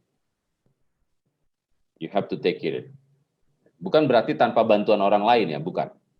Kita butuh orang lain untuk, saya membutuhkan orang lain mendukung saya untuk bisa menjadi suami yang baik dan bertanggung jawab, menjadi ayah yang mengasihi dan bertanggung jawab. Saya butuh orang lain menolong saya, tapi saya tidak bisa mengalihkan komitmen itu kepada siapapun juga. Nah, so this is a very high priority. Yang kedua, saya menyebutnya contractual commitment. Komitmen kontraktual. Nah, apa itu? Ini adalah komitmen di mana saya secara sadar mengambil sebuah tindakan-tindakan yang mempunyai konsekuensi hukum di mana saya mengambil tanggung jawab itu. Ada konsekuensi hukumnya. Misalnya apa? Kerja. Ya. Saya adalah karyawan di tempat saya bekerja. Itu ada kontraktualnya. Ada daftarnya. Ini tanggung jawab saya. Nah, saya saya akan mempunyai konsekuensi-konsekuensi legal kalau saya mengabaikan itu atau saya tidak memenuhinya. Nah, konsekuensi itu bisa legalnya secara publik atau secara administratif. Publik artinya bisa dibawa ke pengadilan, dituntut pidana, administratif artinya bisa secara perdata, kita dipecat, suruh denda, dan lain-lain. Nah, tapi itu contractual commitment. This is important, very important. Very important. Ya. Nah, menjadi mahasiswa itu adalah kontraktual komitmen Anda. Ya. Itu penting untuk diingat. Anda punya tanggung jawab, diterima. Saya bersedia menanggung tanggung jawab ini. Ada teken nggak waktu Anda jadi mahasiswa? Ada kan? Ada. Anda mengisi aplikasi, Anda membuat aplikasi, Anda teken perjanjian antara pihak universitas dan pihak Anda. Memenuhi ini, membayar uang sekolah, semua. Ada kontraktual komitmen.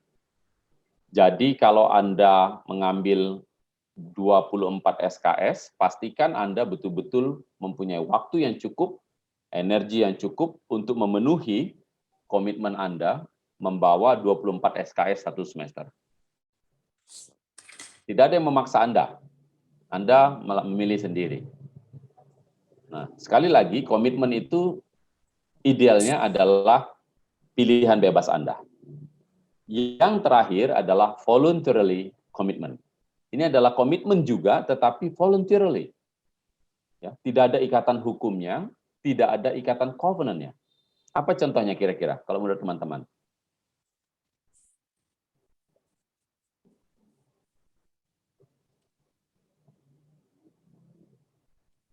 Apa contoh voluntarily commitment kira-kira? Organisasi pelayanan gitu, Bang? Ya, organisasi-organisasi pelayanan. Misalnya mahasiswa yang bergabung. Betul, termasuk ikut menjadi aktivis, ya, ikut aktivis meja belajar juga voluntarily commitment. Ya kan? Nah, tapi sama seperti semua yang lain, begitu Anda memilih ini, maka itu berarti Anda menyatakan kesanggupan Anda untuk bertanggung jawab. Kalau Anda misalnya seperti yang dibilang Emelda tadi, misalnya menjadi pengurus di persekutuan kampus, ya kalau sudah setuju ya penuhilah. Nah, clue-nya adalah kita perlu memiliki pengertian. Karena dia voluntarily commitment, dia harusnya tidak membuat kita justru tidak bisa memenuhi tanggung jawab kita yang kontraktual dan covenantal. Jadi Anda menjadi aktivis di gereja, akhirnya Anda tidak pernah punya waktu untuk orang tua. I don't think it is good. Saya rasa itu nggak bertanggung jawab. Atau Anda menjadi aktivis di persekutuan kampus, lalu kemudian studi Anda berantakan. Itu juga nggak benar. Itu nggak benar. Itu berarti Anda salah hierarkinya. Jadi, jangan mengambil tanggung jawab voluntarily yang membuat kita justru gagal memenuhi komitmen kontraktual dan covenantal. Itu penting sekali. Idealnya, ketiga halnya ini sebetulnya menjadi satu kesatuan yang saling komplementari satu dengan yang lain. Ya, jadi kita tidak ingin membuat yang tiga ini menjadi conflicting, bukan. Ini adalah sebuah lensa untuk membuat prioritas buat kita. Jadi apa yang sering membuat kita seperti hidup kita off balance adalah karena kita tanpa sadar terbalik gitu. Voluntarily komitmen kita menyita lebih banyak waktu kita, tenaga kita, perhatian kita, bahkan kita pas mau belajar, badannya udah capek, udah ngantuk. Dan kita merasa bahwa kita sedang memikul salib. Bukan, kita sedang menyalibkan diri kita sendiri. Saya tidak yakin Tuhan meminta kita memikul salib itu. Mungkin itu adalah salib penyaliban yang kita lakukan atas diri kita sendiri. Apakah bagaimana dengan bayar harga? Yes, bayar harga itu tadi. Semua komitmen ini bayar harga loh. Untuk bisa menjadi anak yang baik untuk orang tua, Anda harus bayar harga. Salah satu mungkin Anda harus mengurangi waktu Anda kesenang-senang dengan teman-teman Anda, supaya Anda memang punya waktu untuk orang tua. Itu bayar harga. Untuk bisa belajar dengan baik, Anda harus mengurangi waktu Anda untuk hal-hal yang lain, supaya bisa belajar dengan baik dan bertanggung jawab. Nah, voluntary commitment, ya seperti itu. Gitu. Jadi, just choose one thing, and jangan kebalik. Oke, saya mau pause di sini sebelum kita masuk bagian ketiga yang terakhir. Dan waktu kita nggak banyak lagi sih. Silakan kalau teman-teman ada yang mau berdiskusi sampai sini.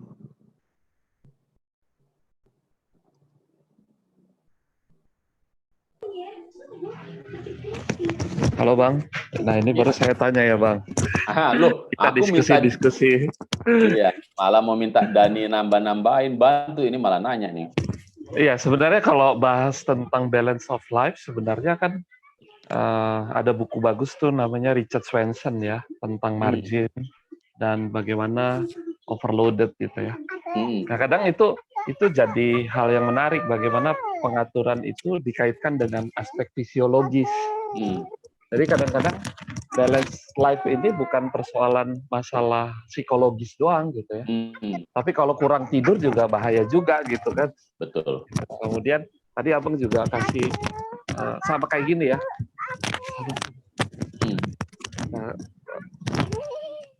Kadang di dalam hidup kita gitu ya, ketika kita ingin menyeimbangkan diri, menyeimbangkan diri kadang ada problem mengatur tubuh gitu ya, menjaga tubuh dan yang lainnya. Nah itu yang kadang sering kita abaikan juga sih. Mungkin itu tambahannya. Nah, kemudian ini juga tadi berkaitan dengan yang covenantal gitu ya. Nah ini sebuah hierarki yang menarik gitu ya. Tetapi di dalam konteks zaman sekarang kan persoalannya masyarakat yang kadang suka transaksional gitu. Nah, suka apa ya?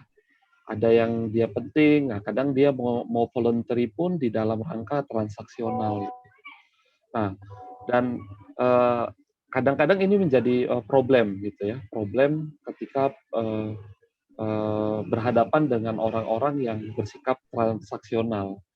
Nah, ini beberapa kali saya hadapi ketika di dalam pelayanan ya, pelayanan bagus gitu ya, tapi aku dapat apa ini gitu ya. Kadang mahasiswa pun berpikir gitu kan, dapat nilai kah, dapat apa dan lain-lain. Nah ini yang kadang sering jadi problem ya, mengetahui motif voluntary, tapi aku dapat apa gitu. Kadang itu yang hati-hati juga sebenarnya. Kadang namanya voluntary tapi mau dapat untung. Iya, dapat untung gitu ya. Ini karena masyarakat sudah semakin modern dan berpikirnya aku mendapat apa sih gitu ya. Termasuk dia dapat soft skill pun, yaitu bagi dia itu sesuatu yang dia dapatkan gitu ya. Nah, kadang di anak pelayanan pun sering itu jadi bagian-bagian yang kita temukan gitu ya, karena motif orang kan nggak tahu ya. Ada juga yang dia ikut pelayanan ya voluntary, tapi di belakang itu mengejar wanita dan emang nggak boleh ya Bang gitu ya. Ya persoalannya ya boleh-boleh saja, tapi kan ya hati-hati kalau memang voluntary itu sebenarnya sampai sejauh mana kita benar-benar voluntary commitment gitu. Itu sih yang perlu kita coba pikirkan sih. Thank you Bang Dani. Teman-teman ada yang mau kasih tanggapan apa yang disampaikan Bang Dani?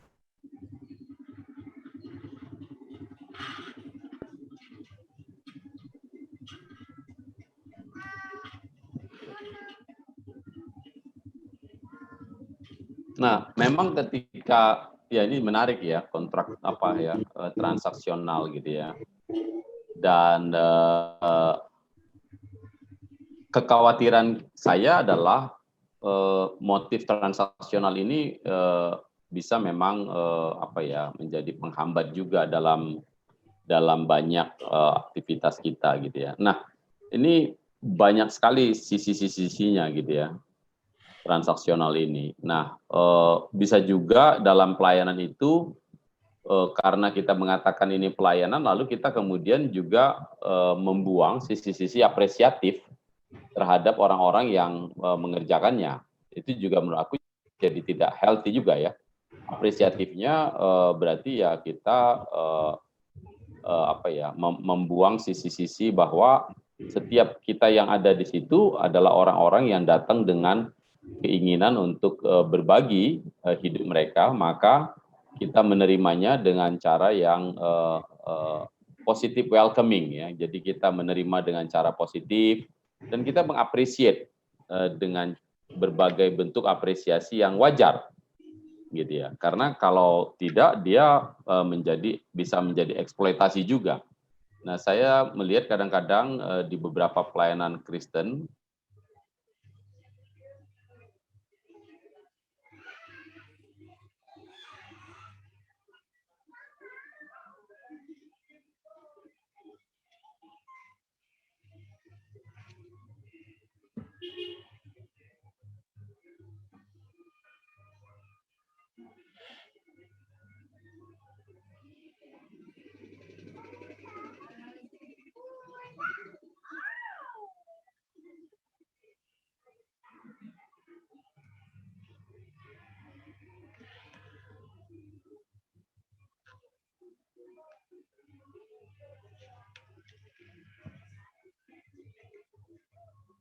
Halo Bang.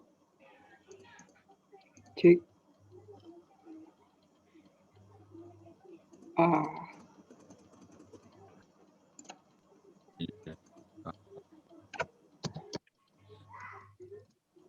Kakak Abang tunggu sebentar ya, mungkin Bang Effendi lagi keluar. Ini sudah bersama kita Kak Sil. Oh iya. Ngomong-ngomong, iya. Silahkan Bang Fendi. Halo. Ya, ini saya mati listrik, jadi saya pasti akan gelap gulita nih di sini. Dan saya pindah ke HP-nya Debbie. Nah, jadi kurang lebih ya, bisa kedengaran suaranya? Jelas Bang, Bisa, jelas. Bang. Oke, thank you. Ya. Nah, apa yang kemudian kita temukan ya transaksional itu begitu jadi menurut saya sih. Jadi memang kita juga seperti yang saya sampaikan tadi bahwa salah satu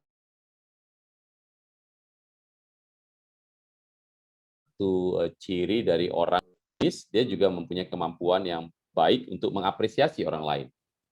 Ya, jadi ini bukan soal hubungan timbal balik, bukan transaksional, tapi menurut saya memang apresiasi terhadap orang lain itu juga adalah ciri daripada hidup yang sehat, gitu ya.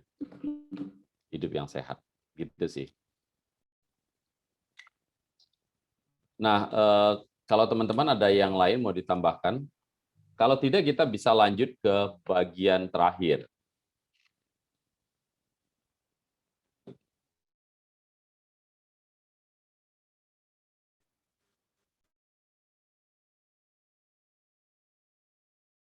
Silvana. Nah, sekarang kita masuk kepada dua bagian terakhir. Nah, ini barangkali beberapa masukan positif untuk kita ya. 6 kebiasaan yang dapat menolong kita untuk menavigasi, untuk mengarahkan hidup kita dengan baik. Membuat kehidupan yang seimbang antara hidup kita dan pekerjaan kita. Jadi kita tidak melulu hanya, terutama karena kita sebagian di sini saya lihat sudah mulai banyak bekerja, tidak melulu hanya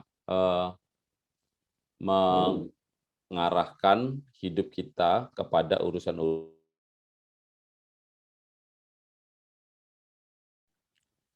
tidak melulu hanya mengarahkan hidup kita kepada kerja gitu. Tapi kita juga sadar bahwa kita punya aspek lain dalam hidup kita. Ya, disiplin-disiplin sederhana ya untuk membatasi waktu bekerja itu sangat baik ya. Karena kalau tidak kita akan menjadi slave buat pekerjaan kita sendiri. Nah, ketika kita melihat di dalam Alkitab, bekerja itu bukan bentuk slavery yang Tuhan desain untuk kita, tetapi sebagai sebuah tempat perjumpaan kita dengan Tuhan, di mana kita mengabdikan potensi kita untuk maksud yang baik yang Tuhan rancang buat kita.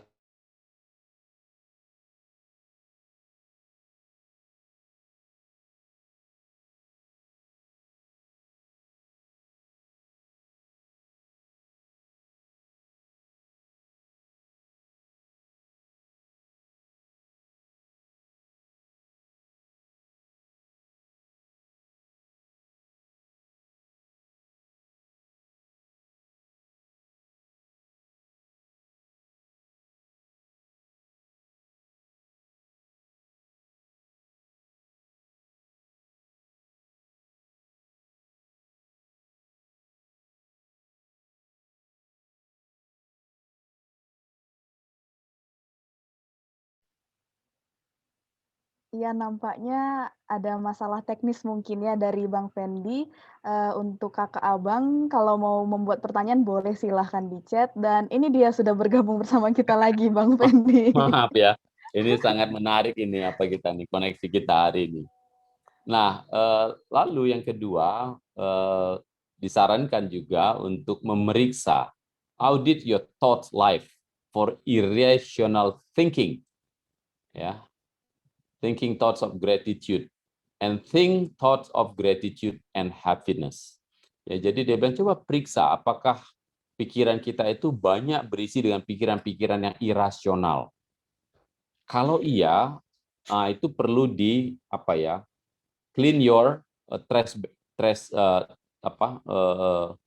harus dimasukkan harus di-delete lah kalau bisa ya. Jadi irrational thinking itu.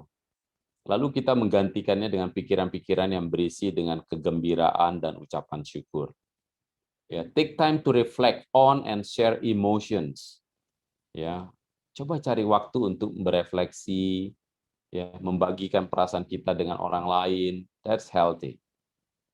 Eat well, exercise and get good sleep. Nah, ini tadi yang dibilang Bang Dani. Ya. Eat well bukan berarti harus ekspensif. Ya. Makan yang baik, ya. Nggak perlu mewah, tapi makan yang sehat. Ya, berolahraga lah secara teratur. Nah, bisa workout di rumah atau disiplin berjalan. Nah, berjalan kaki secara teratur memberikan juga efek batin yang baik. Ya, katanya walk itu adalah salah satu olahraga yang memberi manfaat fisik, tapi juga memberi manfaat yang baik untuk batin. Karena biasanya waktu kita berjalan, kita akan melihat hal yang berbeda-beda. Ya, biasanya itu kita punya waktu juga rest dalam pikiran kita. Get good sleep. Ya, sesekali boleh begadang. Mahasiswa harusnya sesekali begadang ya. Belajar banyak, mengerjakan tugas yang cukup. Mahasiswa yang nggak pernah begadang untuk mengerjakan tugas, kemungkinan besar dia nggak sungguh-sungguh belajar. Ya kan? Nah, jadi tapi jangan juga sampai menjadi tidak sehat ya. Jadi begadang sesekali ya, belajar bukan gara-gara SKS di sistem kebut semalam ya, tapi memang disiplin ya belajar. Nah, give and receive quality attention to and from your friends. Itu yang saya bilang tadi. Ya. Kita memberikan perhatian kita, waktu untuk teman-teman kita, untuk keluarga kita, tapi juga kita membuka hidup kita untuk menerima perhatian dari mereka. We are social being. Ya, don't isolate yourself. Ya, jadi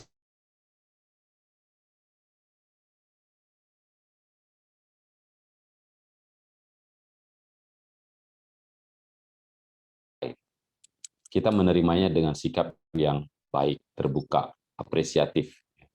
Take time for your spirituality and faith. Ya, nah ini tadi juga bilang. Nah, ini yang nulis ini bukan seorang pendeta, dia seorang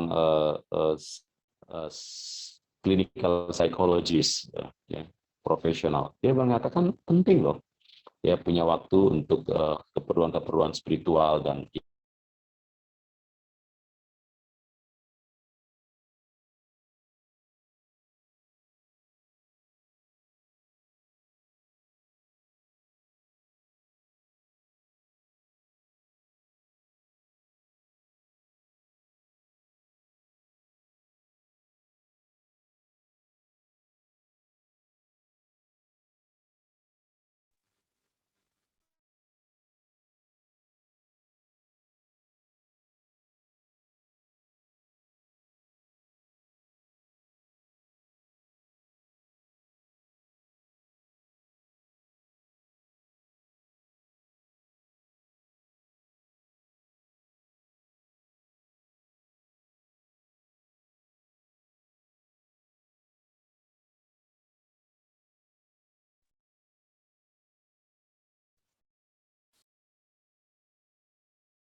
Iya, sepertinya yang kita lihat, abang kita terputus lagi dengan jaringannya dan Bang Tian, "Ini suaraku, Bang." Kata Bang Tian suaranya nggak masuk tadi.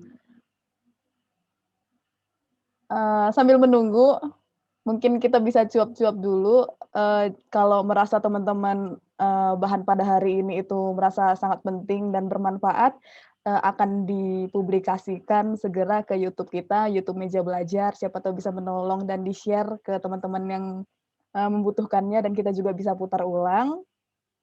Dan kakak abang yang ingin bertanya boleh silahkan di kolom chat, semoga nanti akan terjawab juga.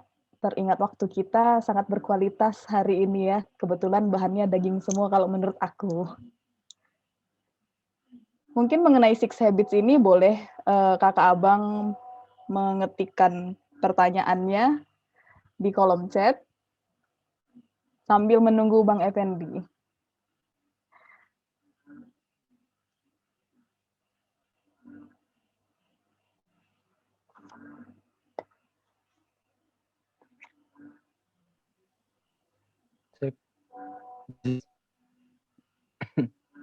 Suaraku kedengaran, Jess? Kedengaran, Bang. Oh iya. Dapat info nih dari Bang Pendi, Halo. listriknya mati. Halo, udah dengar nggak? Kayak semua cara ya malam ini ya, unik juga ya. Teman-teman bisa dengar saya? Bisa Bang, bisa Bang. Oke, baik, thank you ya. Sorry, ini very bad ini connection. Nah, last slides, Kak Silvana.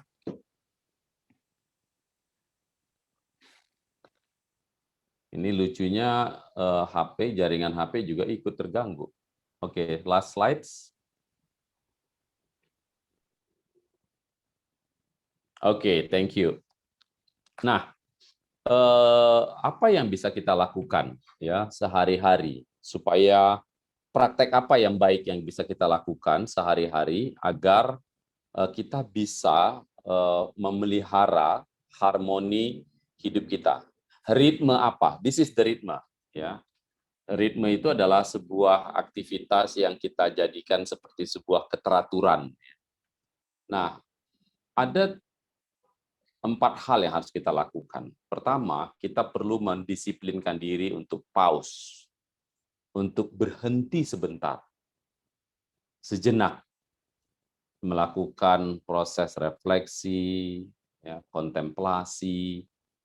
Apakah saya sedang menjalani hidup saya dengan cara yang meaningful? Apakah hubungan-hubungan saya saat ini adalah hubungan-hubungan yang sehat? Apakah saya sedang memenuhi komitmen-komitmen saya dengan bertanggung jawab dan saya tidak sedang mengabaikan komitmen-komitmen itu? Nah, itu adalah proses yang teratur. Mungkin tidak perlu setiap hari melakukan itu, tapi bisa melakukannya misalnya secara berkala, setiap 2-3 bulan, setiap bulan sekali, you pause. Nah, kemudian kita secara teratur meriset. Ya, riset ini adalah sama seperti kita meriset device kita. Ya, kadang-kadang ada aplikasi-aplikasi yang dia sudah tidak perlu lagi, ya. Ada tanggung jawab yang sebetulnya kita nggak perlu kerjakan lagi. So let it go, release, gitu ya. Nah, karena kita ingat bahwa komitmen-komitmen kita itu bersifat dinamis, tidak statis. Misalnya begini, saya kasih contoh. Kalau teman-teman misalnya waktu kita mahasiswa, mungkin kita cenderung bisa mengambil lebih banyak voluntarily commitment. Tapi setelah kita bekerja, kita perlu mengurangi sebagian voluntarily commitment kita karena kita sekarang mulai engage dengan tanggung jawab baru, dengan komitmen baru yang bersifat kontraktual misalnya. Kita sedang belajar, kita belum bisa menata hidup kita dengan baik, memanage waktu kita dengan baik dan seterusnya. Kita belum handal, belum cakap sepenuhnya, masih baru. Ya, jadi kita harus rendah hati untuk mengurangi sebagian dari tanggung jawab voluntarily itu, termasuk tanggung jawab ke gereja dan lain-lain. Nah, kita juga perlu menjadi sebuah komunitas yang graceful. Jadi jangan selalu berpikir bahwa kalau orang mengurangi sedikit tanggung jawabnya di dalam pelayanan gereja, pelayanan-pelayanan lain, itu berarti dia sedang tidak setia. Bukan. Tidak. Bukankah seluruh hidup kita itu adalah hidup yang kita tempatkan sebagai bentuk ketergantungan kita, konektivitas kita, dan pelayanan kita kepada Tuhan dan kepada sesama, termasuk ketika kita bekerja di kantor dan seterusnya. Nah, karena itu kita perlu menumbuhkan sebuah culture yang baik di tengah-tengah fellowship Kristen itu yang tidak terlalu judgmental, demanding, tapi juga graceful, ya, sehingga dia bisa menjadi pribadi yang baik. Nah, tapi dia juga perlu transparan kepada teman-temannya. Teman-teman, selama ini memang saya kan di samping menjadi ketua komisi pemuda, saya juga sekaligus ini kadang-kadang ada 4-5 tanggung jawab yang dia lakukan di gereja atau di persekutuan Kristen lainnya, pelayanan lainnya. Nah, setelah dia bekerja, dia berkata, no, saya tidak bisa lagi. Sekarang saya harus punya tanggung jawab dari jam 8 sampai jam 5 di kantor dan seterusnya. Nah, kita harus relakan dia untuk mengurangi tanggung jawab dia itu. Dan kita harus support dia. Ya, reset. Nah, recalibrate itu adalah kita mengupdate kapasitas kita. Supaya kita tidak terus-terusan berada pada level tanggung jawab yang sama. Ya, tanggung jawab kita mungkin akan bertambah dan kita perlu makin canggih, makin capable untuk memanage lebih banyak aspek-aspek dalam hidup kita.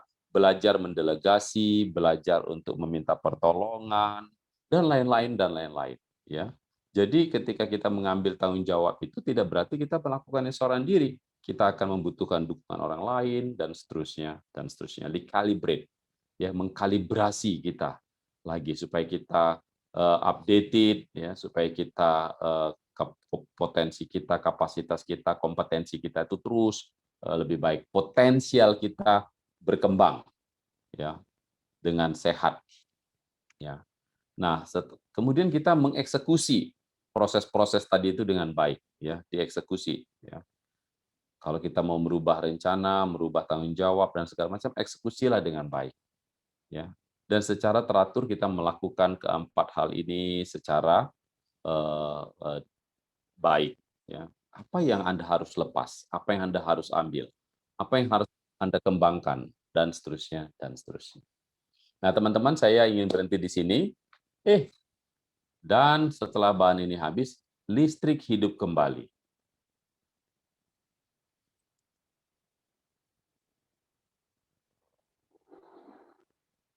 Terima kasih teman-teman. Saya serahkan sekarang ke Bang Tian. Silakan Bang Tian.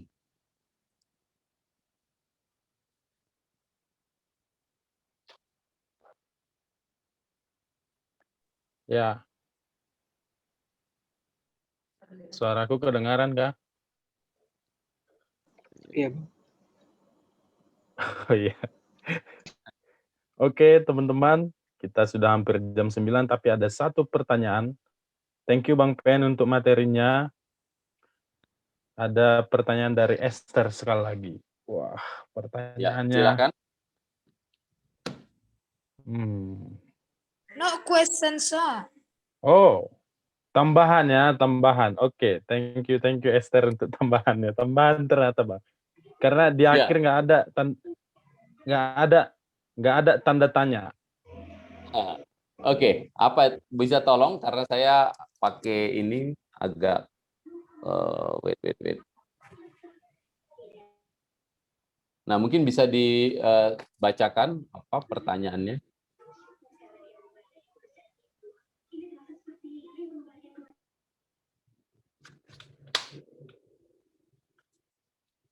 Pertanyaannya apa ini? Bukan pertanyaan, Bang. Oh iya, silakan. Apa dong? Saya nggak bisa Tambahan baca. aja. Kalau aku ini sih Bang, ada mau nambahin. Tadi kalau Six Habit itu kan menarik sih. Secara psikologis ada dibangunnya. Secara psikologis secara sosial ada, secara fisiologis ada. Tapi ada satu yang kurang, yaitu secara ekonomik. Secara ekonomik ordernya. Jadi banyak orang habit itu tidak dilatih gitu ya. Saya ingat kali dulu ada senior sharing sama saya gitu ya. Pernyataannya bagus sih. Dia bilang gini, berapapun kamu punya uang, belajarlah untuk ditabung gitu ya. Nah, waktu saya pikir iya juga ya, belajar untuk bukan cuma ketika saya di UPH ini berpikir bukan cuma uang jumlah besar atau berapa yang kamu miliki, tapi hal-hal apa yang kamu bisa kembangkan secara ekonomi. Itu sih yang aku pikir kurang dari Six Habit ya itu gitu ya. Secara pikiran ada, filosofis ada, teologis ada dan lain-lain.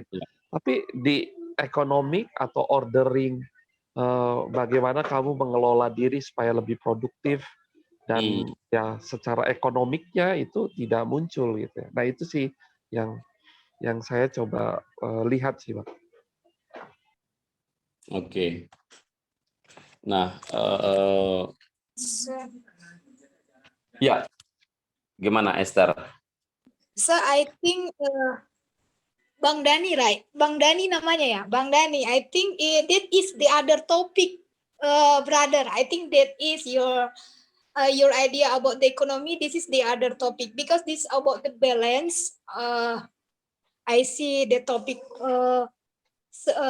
F&D different. Maybe your mean I think because economy this is different the topic.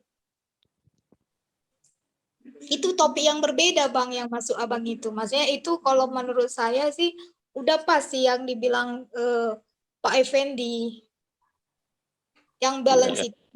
Ya, yang mungkin yang saya lihat di situ topiknya itu topik yang berbeda lagi yang faktor ekonomi, bagaimana kita membalance our money, how to save the money, itu different topik lagi sih. If I make in. Menurut saya sih gitu. Ya, thank you Esther. Juga Bang Dani. Nah, memang ketika kita pertama kalau Six Habits itu saya disclaimer ya. Artinya itu saya quotes dari orang ya. Jadi saya tidak berani menambahin apa yang ditulis orang dong karena saya quotes bulat-bulat itu tadi. Nah, saya setuju bahwa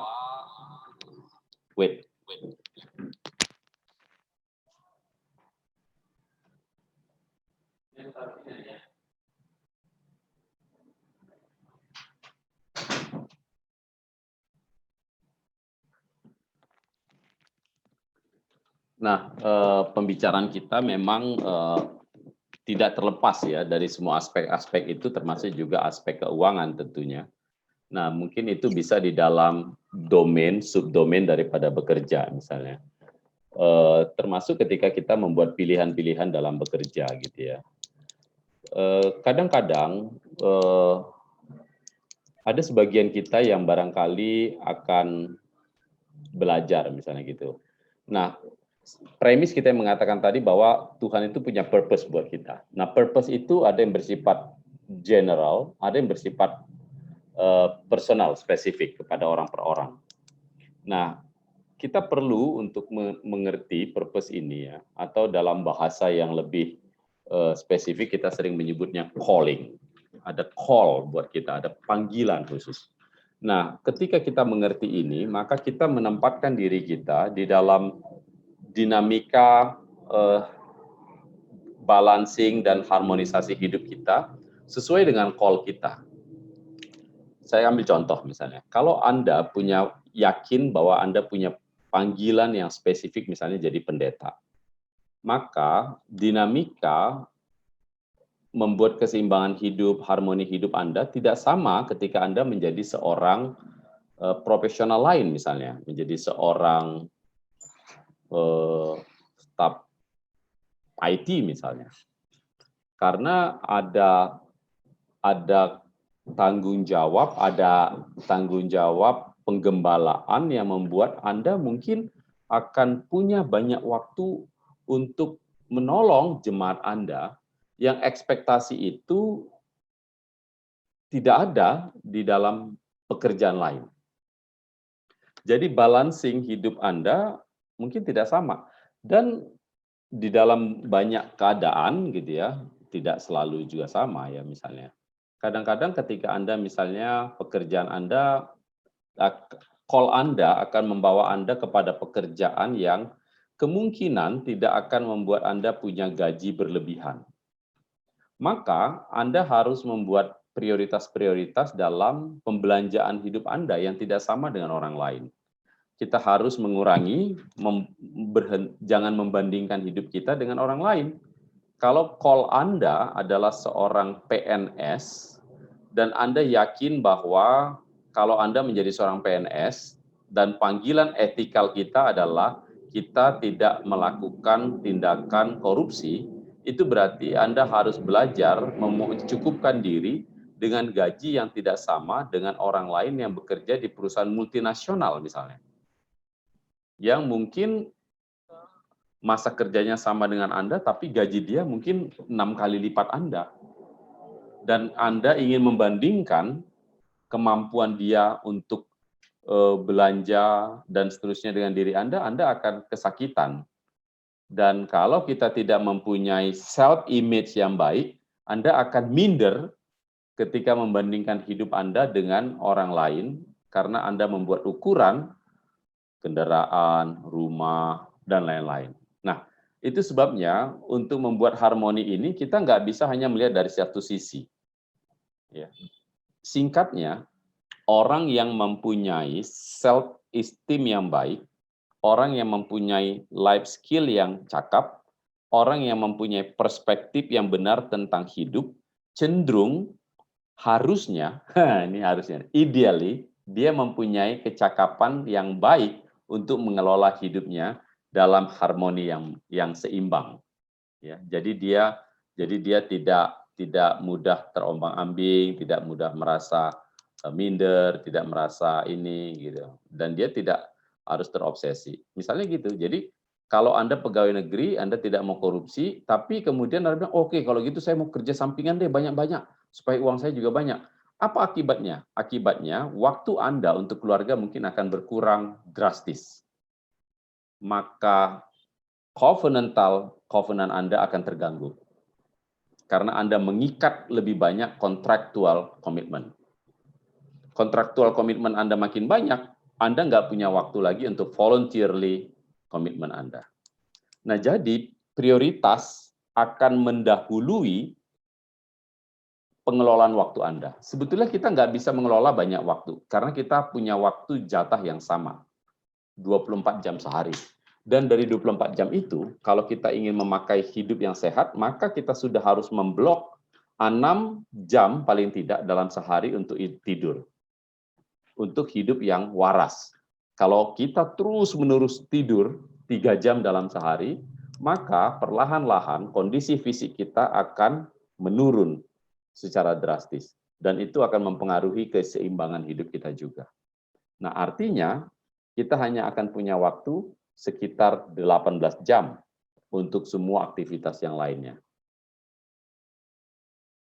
Nah, kalau Anda sudah bekerja sebagai PNS, ini contoh konkret nih, dengan gaji Anda tidak terlalu banyak, lalu Anda ingin mempunyai lebih banyak, dan Anda membandingkan diri Anda karena self-esteem-nya tidak baik, lalu membandingkan dengan teman satu angkatan Anda yang bekerja di perusahaan multinasional, satu angkatan sama-sama mulai masuk, dia kayaknya sudah asetnya 10 kali lipat Anda, lalu Anda ingin mulai menambah pekerjaan, cari kerjaan samping. Ethical decision moral Anda mengatakan saya tidak mau korupsi, fine. Tapi kemudian Anda mencari kerjaan sampingan lain yang halal, tapi kemudian menghabiskan banyak sekali waktu Anda. Nah, itu sebabnya nanti Anda juga, itu akan mempengaruhi banyak hal. Ketika Anda mencari teman hidup, pasangan hidup Anda harus bicara dengan baik dia. What's your value? What's your purpose? Karena kalau enggak, Anda akan mengalami banyak sekali konflik dengan pasangan Anda. Dan seterusnya, dan seterusnya. Gitu sih kalau saya melihatnya. Jadi saya setuju dengan Bang Dhani bahwa ada keterkaitan finansial, ekonomi dalam keseimbangan hidup kita.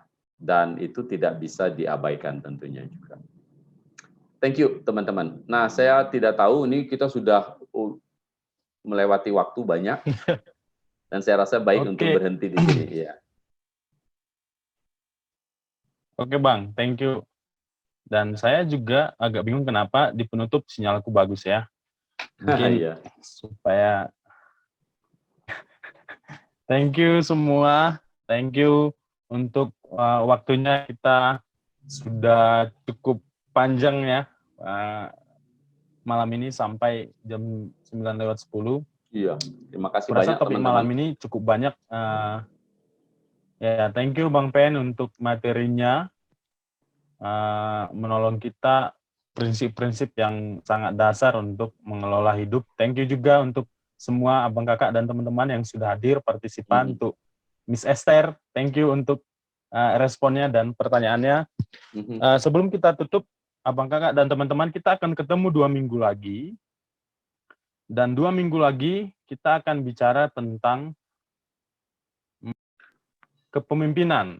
Kita akan bicara tentang traits of a leader gitu. Jadi bagaimana apa godaan-godaan, tantangan seorang pemimpin, kita akan bicarakan di tanggal 31 seperti biasa kita. Jadi kami berharap kita bisa bergabung kembali, berdiskusi kembali. Silakan ajak abang kakak dan teman-teman yang lain. Terima kasih untuk malam hari ini. Terima kasih untuk Bang Effendi. Terima kasih untuk semua.